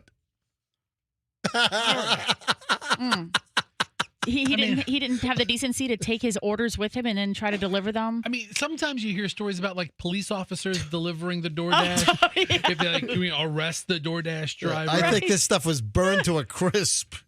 Well done. Yeah, one officer was able to put out the fire with an extinguisher. Then another officer with a canine. They tracked the suspect. The man was found by a canine by the name of Cannon, hiding under a parked car. A drug recognition expert with the department, trained, determined the guy was high on meth. Oh, no. He was booked on second-degree arson. Can you imagine, though? What if this guy was delivering to a house and he crashed his car into your house? I mean, I know it's not all DoorDash drivers, but how many There's so many of them. I know, but how many are freaking high? I had a neighbor tell me, this is a couple of years ago, I had a neighbor tell me that they had DoorDash delivered and the driver comes up and reeked of marijuana. Like the driver was like hotboxing, during the whole drive to the house. Must have had some giant spliff or bowl or something going on. and the driver comes up to the front door and reeks like a Cheech and Chong movie or something. You know, it's so funny. We've taken calls from DoorDash drivers, and so many of them have so much pride in their job. And listen. They have protocols, and they want to be sure everything's safe. Yeah. And other ones just want to chief up. Get high. Well, I don't know. I mean, I know personally. Yeah. I'd have to be blitzed out of my mind to be dropping food off. Yeah. I don't know. Don't you get the munchies when that happens? I mean, what are these dudes doing if they're driving around high? Aren't they like wanting to eat the food? Well, listen, Michelle, there have been the confessions. Yeah. Remember we had some story recently. It's like, I'm a DoorDash driver. Every single one of us is dipping into your food. So I saw, grabbing some popcorn shrimp. I saw a video. Oh, they're not going to miss 2 of them. They're not going to miss 3 fries. Yes. I saw a video of a DoorDash driver, and he's talking about how you eat other people's food. And he had like a chicken sandwich, and you can't take a bite of the chicken, but he ate all like the Crispies off of the fried chicken. And then he took like 3 fries. Hold on. Did he take them off with his fingers, or was he like... was he munching it like a piece of corn on the cob? He was. But you had to eat the crunchies. Oh my God! So he took a customer sandwich and he was eating the crunchy edges on the chicken sandwich, and he was like, with his mouth. And then you open the drink, right? Yeah. And you can't drink the whole thing, obviously, but you just go off the top. God. You don't even really put your lips up to it. You just inhale the top layer of soda or fruit punch or whatever they're getting, and then you close that, and that looks sealed. You take a handful of fries because that sounds like aspiration danger. Yeah, well, still, you get to enjoy a little drink. Michelle is horrified. Hey, Andrew, take Michelle's camera. Look at Michelle. I'm so disgusted by what you just described, Fester. I gotta find the video again. I think I'm gonna throw up. It was one of the delivery guys. I don't know if it was DoorDash or Uber Eats or Postmates or whatever the other ones are. A thing about food tampering just grosses me out. But when he called it the Crispies, I'm like, this guy is a pro. Yeah, the Crispies. So I guess the what is the lesson here? If your chicken sandwich arrives with no Crispies around it, you would never suspect. know. You would never know because it's like surgical. I would suspect because I think that almost all chicken sandwiches come with some Crispies. So if there are no Crispies, then I would immediately say to myself, it seems likely that the DoorDash driver gnawed off the Crispies with his teeth very delicately, and the sandwich would go in the trash. Fester is on a Reddit thread right now. How do you get away with eating customers' food? Oh, my gosh. It's a whole Reddit thread on this. Reddit's got everything. Everything. I got to find everything. It might have been pulled down. Wow. Yeah. Well, you know how I make sure this doesn't happen? I don't order food to be delivered to my house. Mm-hmm. I can get off my butt. I can get off my lazy butt and drive a mile or 2 to a place to go pick up my own food. And that's what we do. Holy jeebus. I'll eat your Crispies. Wow. That's unbelievable. What a story. All right, 9/11 at the MJ Morning Show. DoorDash driver. And then we have apparently the brewing, not yet confirmed, but we have the brewing Dancing with the Stars controversy.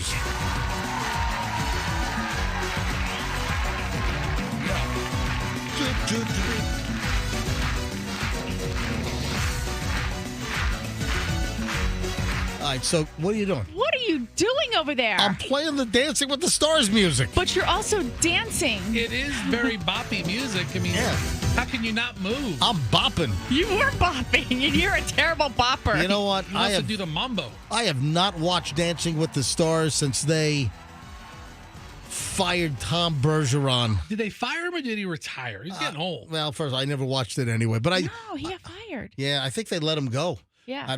That's age discrimination if I've ever seen it. So I watched a couple of, I don't know if it was last season or the season before, because that swindler girl, I forget her name, Anna Delvey. Yeah, she was on. Yeah, she was just in trouble recently. I had a story in the pile this week I didn't even get to. Go ahead. But she was on, and I watched like 2 episodes to see her. Yeah. And then I was like, okay, that's great. Did she do a good job? Yeah. She's better at swindling people. Anna Delvey. Oh, look at your shoes. You're so poor. What was the name of that show on Netflix? Inventing Anna? Yeah, Inventing Anna. Yeah. Anna Delvey, the socialite fraudster. Now, I'll get into the before I forget. So, Anna Delvey, what's her real name? Anna. I don't know. Yeah, look it up for me. It's going to drive me nuts. So, Anna Delvey, I think that was her fake name. That was her fake heiress name, wasn't it? And her real name is, not Devi, Delvey. Oh, it did. Yeah, Delvy, Delvey. Vey. Yeah, con artist. Look at that. Oh, Anna Sorkin. Okay, so wait a minute. So what was her name? What was her fraud name? Was it Anna Sorokin or Anna Delvey? I don't know. Anyway, so she was in the news this week. So she got sprung early. Remember during COVID, they let her out? Yeah. So she got out of prison. And just this week, apparently, she was involved in some photo shoot with a whole bunch of rabbits. And she's accused of letting the rabbits loose in a park in Brooklyn. Yeah. That's hysterical. But then she's claiming that it was an Uber driver that was supposed to bring the rabbits somewhere and let the... I don't know. It's a convoluted freaking story. Anyway, Dancing with the Stars. You ready for the controversy? Yeah. Fans are allegedly furious. The rumor going around is that the wife of movie set shooter Alec Baldwin is supposed to be one of the stars on Dancing with the Stars for the upcoming season. Hilaria Baldwin. You know what? Alec Baldwin's wife. She's in the right lane for the kind of people they poach for that show.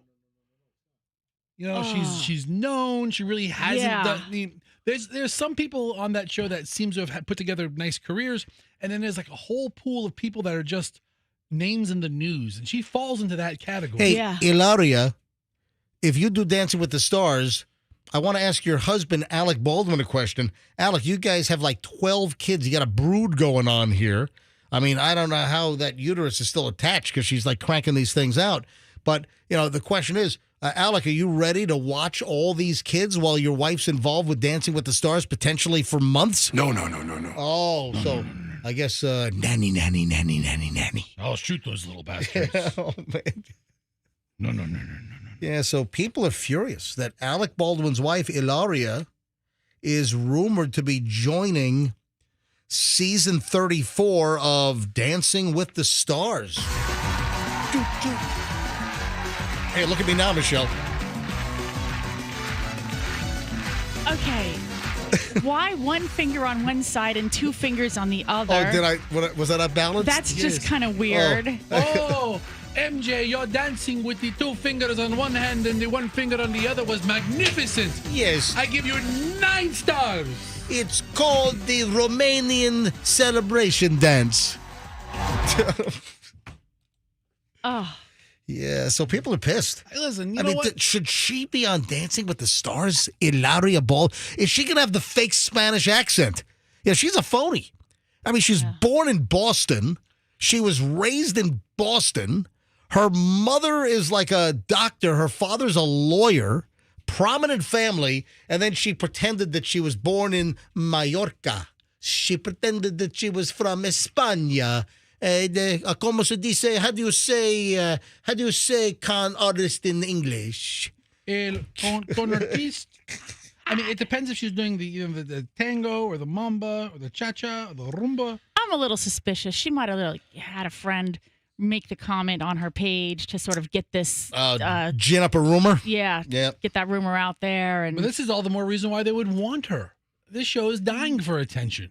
They'll take eyes any way they can. Look, they got a lot of backlash a few years ago when they did let go of Bergeron and Aaron Andrews. I mean, people loved them as a team of hosting the show, and the show survived. You know, people still watched, even though they said they weren't. Yes. What is that? Michelle, you are such a talented dancer with the paso doble. What? Isn't that a dance? Are you ready for the next? Paso doble? You ready for the next rumor? See. Guess who else is rumored to be joining the next season of Dancing with the Stars? Luigi Mangione. Okay. I'm kidding. That's not true. With his ankle bracelets on? Now doing the mamba with his ankle bracelet on. Have we ever had a celebrity with an ankle bracelet? I think Anna Delvey had to wear hers. I think Michelle's right. I think Anna Really? Delvey had to wear an ankle bracelet while she was on Dancing with the Stars. Oh, that's funny.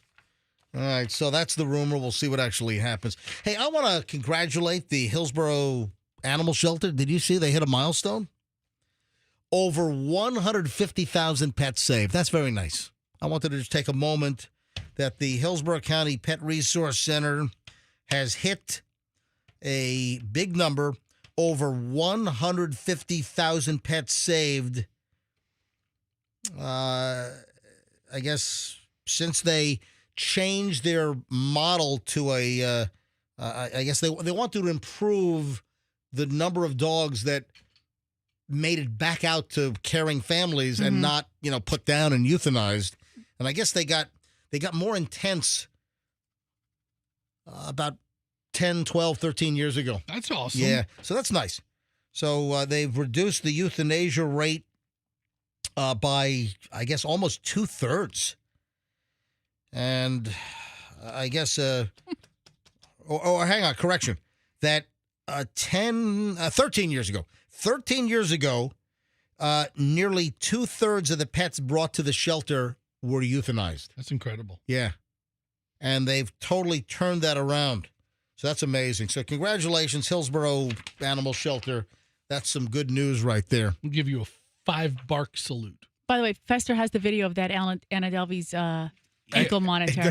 It's all dressed up. Oh, she bedazzled it. Yeah. Sparkly and bedazzling? Yeah. I mean, it looks great. It looks fantastic on her. Hey, you want to hear something? What? This reminded me of a story when I was, growing up, and my parents did have a retail store on top of my dad's styrofoam factory. My parents had all kinds of crap going on. So I saw this story last night while I was prepping. I'm like, oh, man, that reminds me of something that happened. 3-year-old breaks a $1,600 marble table at a New Jersey cafe. So they have this nice restaurant. They've got nice furniture. And a 3-year-old belonging to a customer breaks the tabletop. How? Well, here's the deal. I mean, if you push on it and it falls over. Then the mother claims that she was entrapped, like false imprisonment, that they wouldn't let her leave until she paid for the $1,600 table. What's the ruling on this? So the New Jersey mother says that she was held in this cafe against her will. Her 3-year-old daughter knocked over and smashed a $1,600 marble table. The Hazelnut Cafe in Lavallette, New Jersey. I'm looking at the still picture of the table just toppled over. Yeah, and it's a nice chunk of marble. And looks like it had 2 pillars to support it. Yeah. What a heavy table. And the kid, listen, kid's probably running around like a banshee. It's a heavy table. I don't know. You know what it had? It had like 2 tree stumps as the legs. As the posts. So 2 big tree stumps like centered up, and then a nice piece of marble with a nice natural stone pattern. Was it not secured to the floor? Obviously, it wasn't secured to the floor. No. But the kid knocked it over. It seems like a hazard to have tables that can be so easily flipped by a 3-year-old. Yeah, that's what I'm questioning. I guess the kid was sitting on the bench, and the kid was using its leg and was like trying to push the table with the leg. Yeah. Like a restless little kid. You got to think about that kind of stuff when you open a restaurant. Yeah. So the kid was just sitting on the bench waiting for the order with Mom, and the kid's just kicking the table and pushes the table over and smashes the damn thing. I guess the mother was waiting in line. The kid was sitting on the bench. Mother was in line waiting to pay for coffee and ice cream at this cafe. And kid pushes the table over, breaks the top. The mother says, I was completely humiliated and embarrassed because they demanded that she pay for the table. And I guess the owner instantly assessed that it was $1,600. Good luck. They say the marble tabletop was about 110 pounds. Wow. She claimed that the manager of the store told her that she wasn't allowed to leave until she gave her driver's license and credit card information to pay for the table. Yeah, no thanks. I'm out of here. It was not clear if she gave the information, but I guess she posted a video on social media, and she's like bitching out this cafe. What kind of rate? Where's this cafe? Look up the Hazelnut Cafe in New Jersey. I'm curious what kind of review, what kind of score they have on Google. You got it? Hazelnut Cafe. Yeah, right there. Oh, my God. They got a 2.8, Michelle. Oh. Oh, my God. Because they're mean to 3-year-olds who topple tables over and the mom refuses to pay. I mean, let's see how many of them came in the last hour. Go to lowest. You know what? Hang on. Let me take a break here. And then I got to tell the story of what happened in my parents' store. Like a 5-6-year-old kid. Oh, my. This is crazy. All right. I want to review the reviews on Google for the Hazelnut Cafe. Maybe take some calls. Any parents out there, your kids ever trash a place? Then you kind of sneak away. I don't know. Maybe no one saw that. Hang on. We got a lot coming up. Final segment next on the MJ Morning Show on Q105, 104.7 FM. On a Friday, stand by. My friends at Veterans Ford would love to invite you in this weekend over to Veterans Ford. So Veterans Ford is just an awesome place to shop. Why? Because they treat you like royalty. If you want to be really treated well and you don't want, some of the car dealer attitude or, they're going to treat you with dignity. So if you want to deal with the best Ford dealer in town, it's Veterans Ford. And plus you walk in there and you say, hey, I'm an MJ Morning Show listener. I'm here for the MJ deal. No other Ford dealer in town will beat the Veterans Ford price when you tell them you want the MJ deal. So car, truck, SUV, whatever you're looking for, go to Veterans Ford and you say, hey, I want the MJ deal. A couple of great things this month. Right now, there's 0% financing on almost all models. Rebates up to $10,000. Check this lease out. A fully loaded all-electric F-150 XLT Lightning with extended range battery, just $499 a month with no money down. I mean, you want to talk about a real sign and drive? That's it. On an electric F-150 Lightning. $499 a month with no money down. Hello? Veterans Ford. At the Veterans Expressway and Linebaugh, Veterans Ford, tell them that MJ sent you. Garage door woes. Or do you get garage door anxiety? This is a serious thing. Did I close the garage door? Oh, no. It might not be, just on the way to work. You might be on the way to, like, vacation. You might be on your flight. Did I close the garage door, hun? I don't know. Well, guess what? Hook up to the Wi-Fi on the airplane, and you can look at your app, and you can say, oh, no, garage doors are closed. The new LiftMasters are state-of-the-art. And Banco and LiftMaster put these new units in my house, and they're amazing. So if you want the latest in technology, you go to Banco.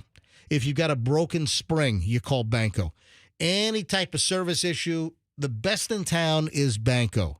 You want a new garage door. Maybe yours is damaged. Maybe you want to just jam up the curb appeal on your house. Maybe you want a hurricane-rated door. Anything garage door related, folks, honest, amazing company, been around for over 40 years. You can bank on Banco, bank on the best, bancodoors.com, and tell them MJ sent you. 926, traffic's on, MJ Morning Show, Q105, back in a minute. In Pinellas County.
All right, 9:30 at the MJ Morning Show. Final chunk here on a Friday. I'll try. I'll ask for phone calls on this. We're just telling the story about this 3-year-old kid knocks over a marble table at a cafe and destroyed apparently a $1,600 table. Then they hold the mom hostage until she forked over her driver's license and I guess a credit card number to pay for the damage. And I was going to ask our listeners if any are listening that if you've had a kid that wrecked something in a store or restaurant or a hotel or something, have you ever had a kid really destroy something? I mean, broke something, mangled something up bad. Nothing terribly expensive, but yeah. Well, why you say? Maybe it was something terribly expensive. I'm thinking. I think a $1,600 table is pretty expensive. That's expensive. I was thinking of my own story while we were on vacation. We were in one of these tourist trap stores. Oh no! What did your kids do? We were in Jackson, Wyoming, and they had a selection of shot glasses because you always need a shot glass in Jackson, Wyoming. And Hudson just bumped into it or bumped into, and they were all these smashed a whole shelf of shot glasses. All these shot glasses were just haphazardly stacked to them. It's not like they were secured on the shelf. Yeah. So he bumps the table, and these little towers of stacked up shot glasses come tumbling down. Yeah. And how many broke? 40 of them. Oh, what? God, really? And the guy's like, why didn't you tell me this? Well, why didn't you video the aftermath? Then the guy comes out, and they're seasonal workers, the young people mostly. And he's like, oh, and I'm standing there. Instead of just, my instinct was to leave, but there are shards of glass right there. So I'm like, oh, crap. It's the cheapest shot glass possible. And the guy's like, how many did you break? And I was like, I don't know, 30? And he's like, okay. And he starts sweeping them up. And he's like, tell the lady up front how many you broke, and you got to pay for them. Really? And I was like, no problem. I walked right out. You guys just my God. I just left the store. Why didn't you tell us this story? We didn't spend a lot of time on vacation stories, but man, the guy thought he was going to put me together on all these shot glasses. Wow. No. Yeah. How much were the shot glasses? They might have been $5.95 each? Something like $8 each and $7 each or something. So you broke 30 of them? We broke a bunch of them. It would have been $200-something. My God. And I'm like, yeah, no problem. I'll tell them up front. Okay, thanks. And walked right out. $240, right? Something like that? Something like that. I was like, you're crazy. That's the price of doing business. Wow. All right. Anyone listening? Your kid ever bust something up good in a store? You sneak out, or did you pay for it, or did they entrap you and lock you in until you paid? What's that charge where you can't leave? False imprisonment. Yes. If they hold you, that there could be false imprisonment. So that's what I guess the mom is complaining, I think would be like false imprisonment, like you were with Shorty Shane when you did the dryer thing. Well, we went to the laundromat. Yeah. The place over here in St. Petersburg. When you put Shorty Shane in the clothes dryer at the laundromat down on 4th Street, and then the manager freaked out because you guys were videoing it, and you're going to damage our machines, and then the manager blocks you in from leaving. The manager stands behind Shorty Shane's car. The St. Pete police show up, and they actually said, you've done the worst thing. You've actually created a false imprisonment scenario. And out of the kindness of my heart and Shorty Shane's heart. The manager of the laundromat actually committed the worst of the crimes here. We did not prosecute. You guys were really just trespassing if they wanted to trespass you. And they did. They did for a year. Yep. Still want that video. Mm-hmm. Who's got that? Does Buck have that? Does Buck still work for our company? I don't know. I heard maybe on the side or something. I don't know. I don't know. Good guy. Yeah, I haven't heard from Buck in a while. So where was I? Anyone listening, has your kid wrecked something in a store? 800-990-1047. 800-990-1047. And then the cafe in New Jersey where the kid knocked over the table. Yeah. We wanted to read some of the reviews because the cafe has a 2.8. 2.8 is horrific. Yeah. On Google. Yeah, it's not good. That is a terror. So I want to read some of the reviews. But if you've got a story where your kid wrecked the place or busted something, little did I know that Fester was just going to tell us that his kid broke 30 shot glasses. 800-990-1047 if you got a story. Or maybe you're a store owner. Or maybe you worked at a store and customer broke something bad. 800-990-1047. Hey, Angie in Tampa, welcome to the MJ Morning Show. Hi. Angie, what happened? So my brother was with my dad at work with one of his friends. He works at Crown Euro Cars in St. Pete. And they had a Maserati and a Lamborghini in the showroom. And the car was in neutral. My brother started it, and they rolled into each other. And I think it was like $2,500. Well, they're lucky it wasn't more than that. Mm-hmm. Uh-oh. We just See you lost. later. She's in a hurry. We just lost. No, I think her cell just dropped. Angie, if you can hear me, call back. Your cell just dropped. Call back. 800. Just hit redial. 800-990-1047. I don't know if that's their fault. If they left, I think Angie might be back in. Is that Angie back? So is that Angie back or another caller? All right, hang on. Andrew's answering phones. Yeah, you have the boot. And then I got to tell the story what happened to my parents' store. Oh, that was a disaster. And Andrew's screening calls. Let me see if we have Angie back. Maybe not. Okay. All right, so before we read the reviews for this place, so my parents, my dad's real business was foam plastics. And my dad made styrofoam products. So they would get box cars filled with like these giant, like 10-foot planks, these big, huge pieces of styrofoam from Dow Chemical.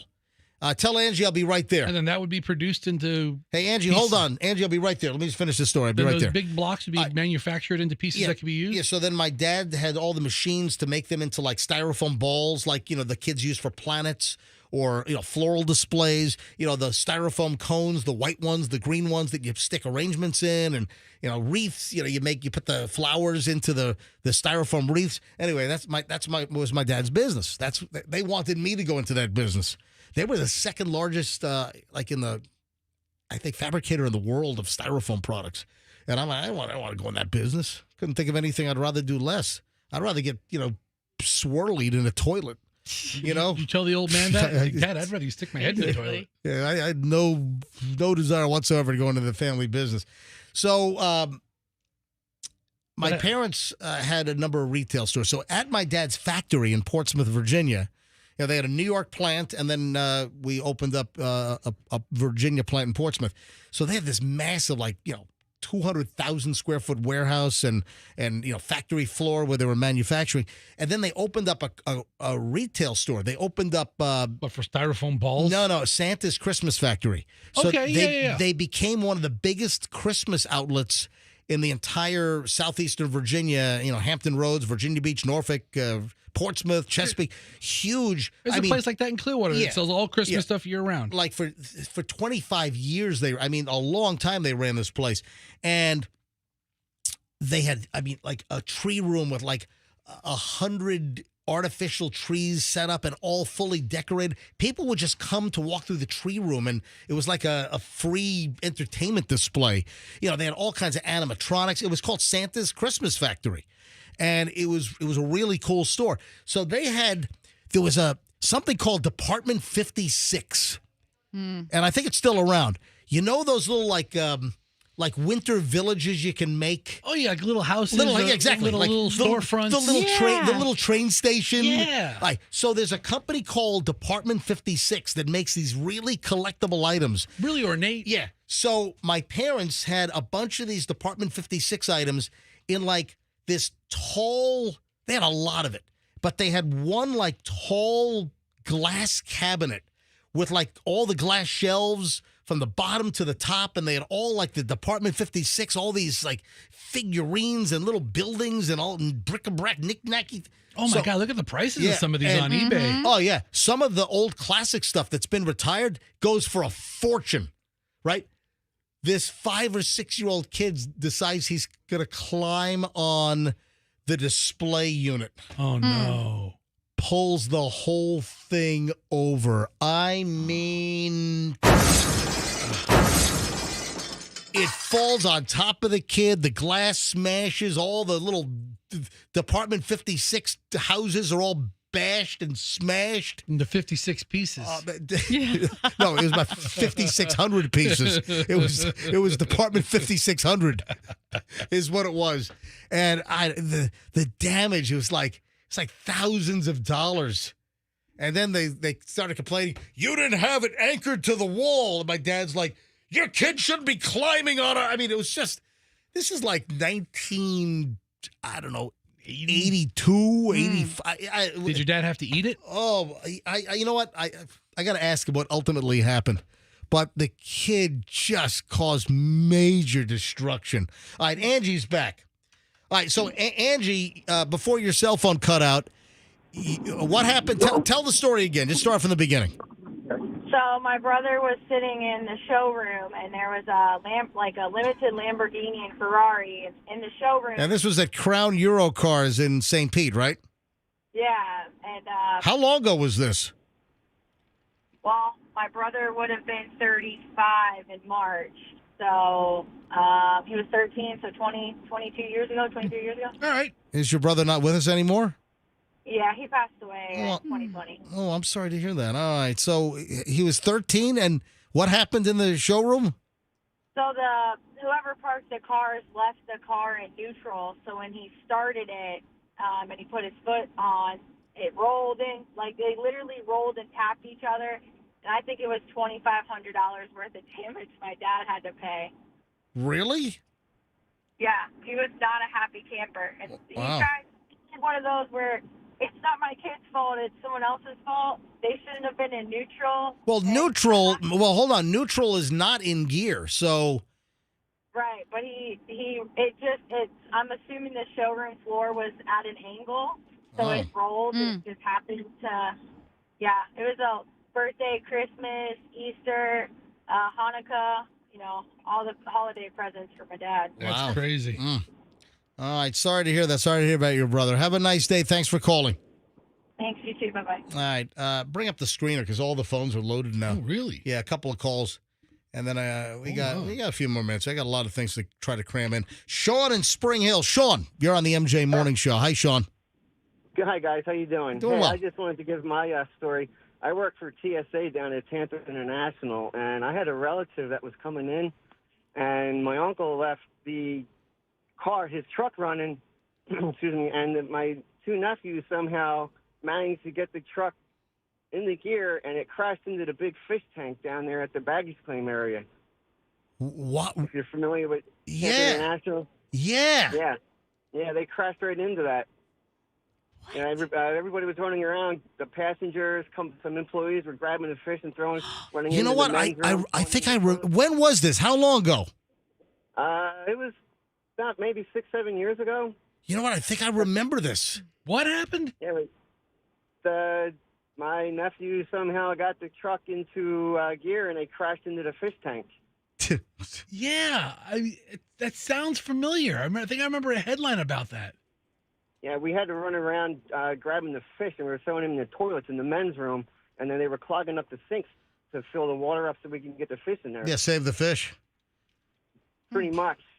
Wow, that's a crazy. Did they get billed for it or insurance or what happened? Yeah, their insurance covered it, but the airport, the aquarium wasn't happy about it. Oh yeah, absolutely. Were you guys banned from the airport? It happened. Did it happen in 2009?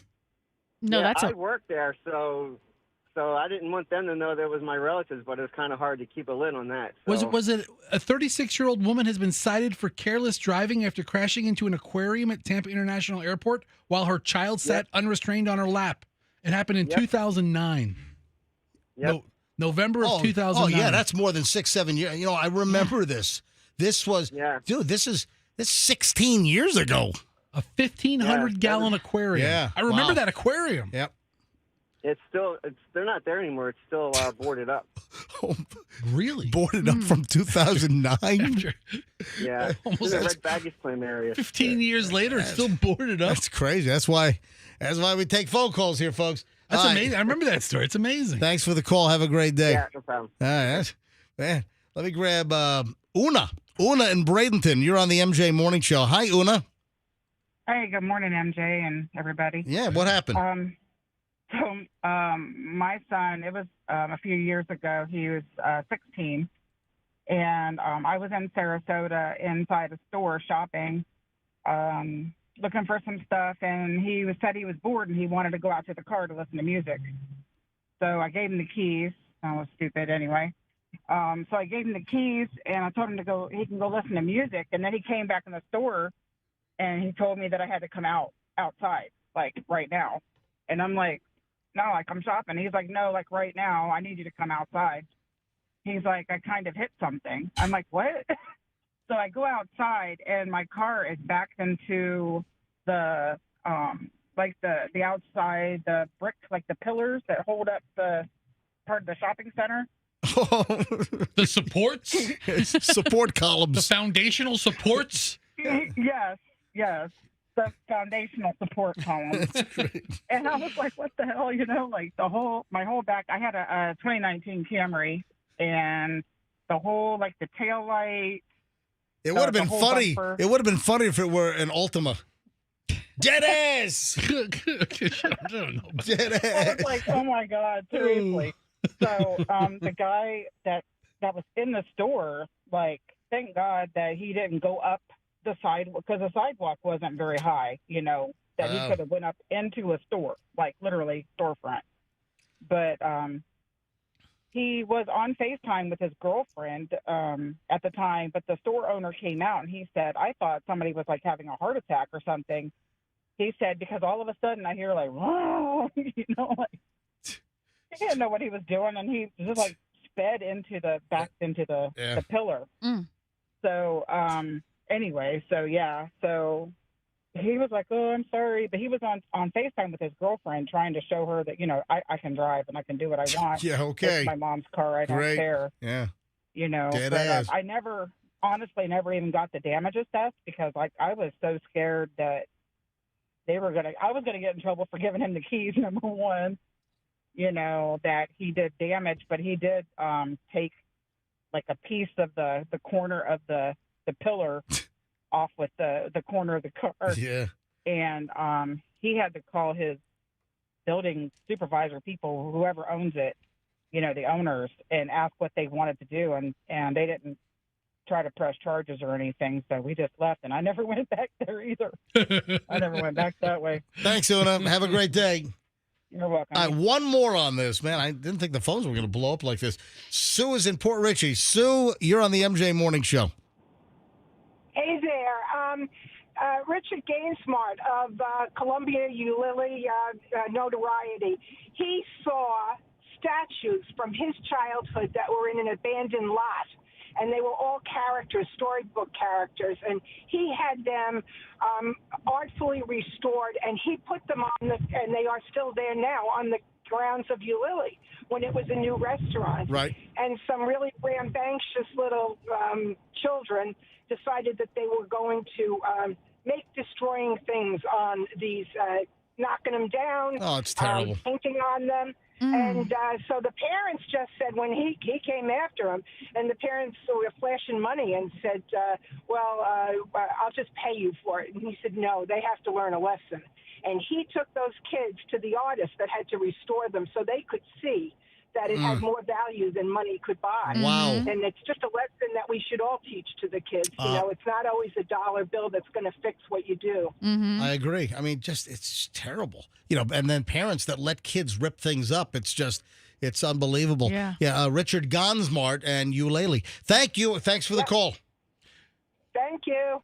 Yes, Fester. No, I'm just thinking, I'm looking at the statues and the artwork that he resurrected from his youth. They used to be at Lowry Park Zoo, and they have all kinds of fairy tale depictions. Right. Now some of them are at Ulili. Is that it? Yeah, there's a big sign, touch only with your eyes. Yeah. Well, I agree with that. Good suggestion. And then the original story, if you're just tuning in, the original story, we were talking about a 3-year-old that knocked over a marble table at a cafe in Jersey, and they wouldn't let the mother out of the store until she forked over credit card information to pay for a $1,600 table that her 3-year-old kid kicked over and broke. This is blown up on the internet. Oh, it has? They claim that is not true. What are they saying? They're saying they did not hold anyone against their will. The mother was not charged for the damaged table, even after asking how she could make it right, given the table broke. We requested her contact information for insurance purposes, is what they're saying. Well, the New York Post has the story saying she's making the claim. This is in Lavallette, New Jersey. She's claiming that she was held against her will and forced to hand over driver's license and credit card info, and they wouldn't let her out of the store until she paid for the table that her 3-year-old broke. So that's how this whole thing started. Yeah. And then we looked up the Hazelnut Cafe. Yeah. And they've got like a 2.6 or a 2.8 rating on Google, which is terrible. Yeah, 2.8.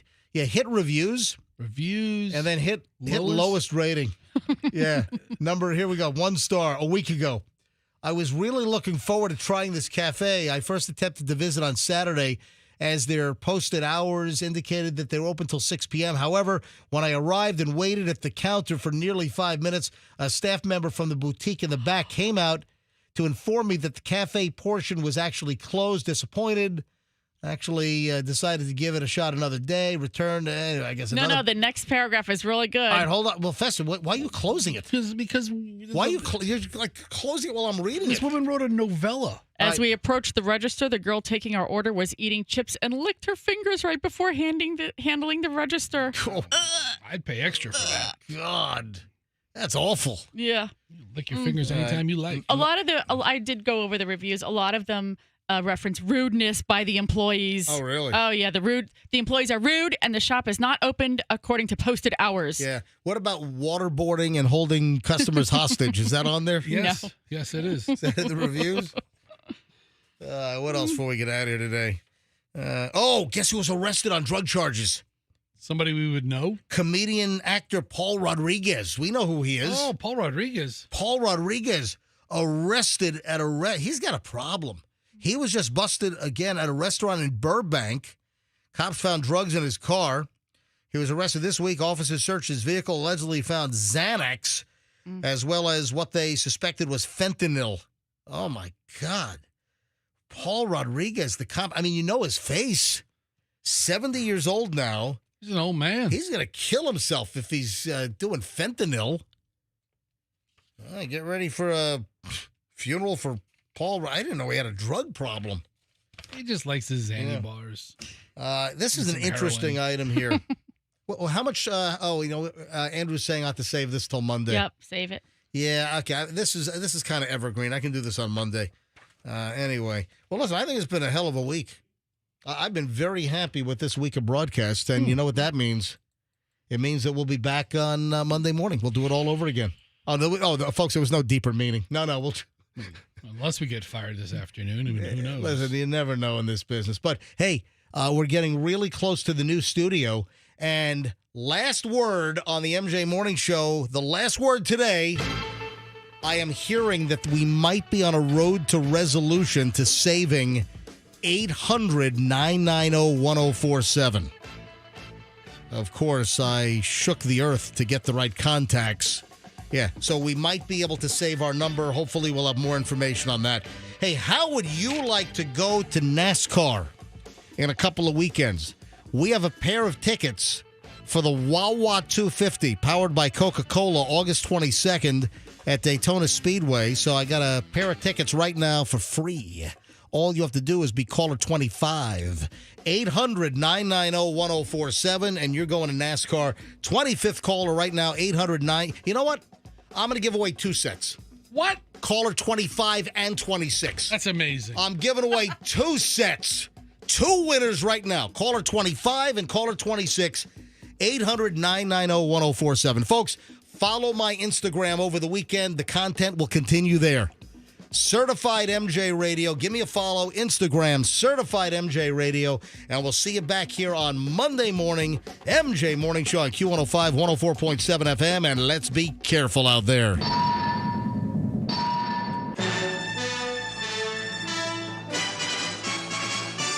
The Q105 app is your connection to all the big contests.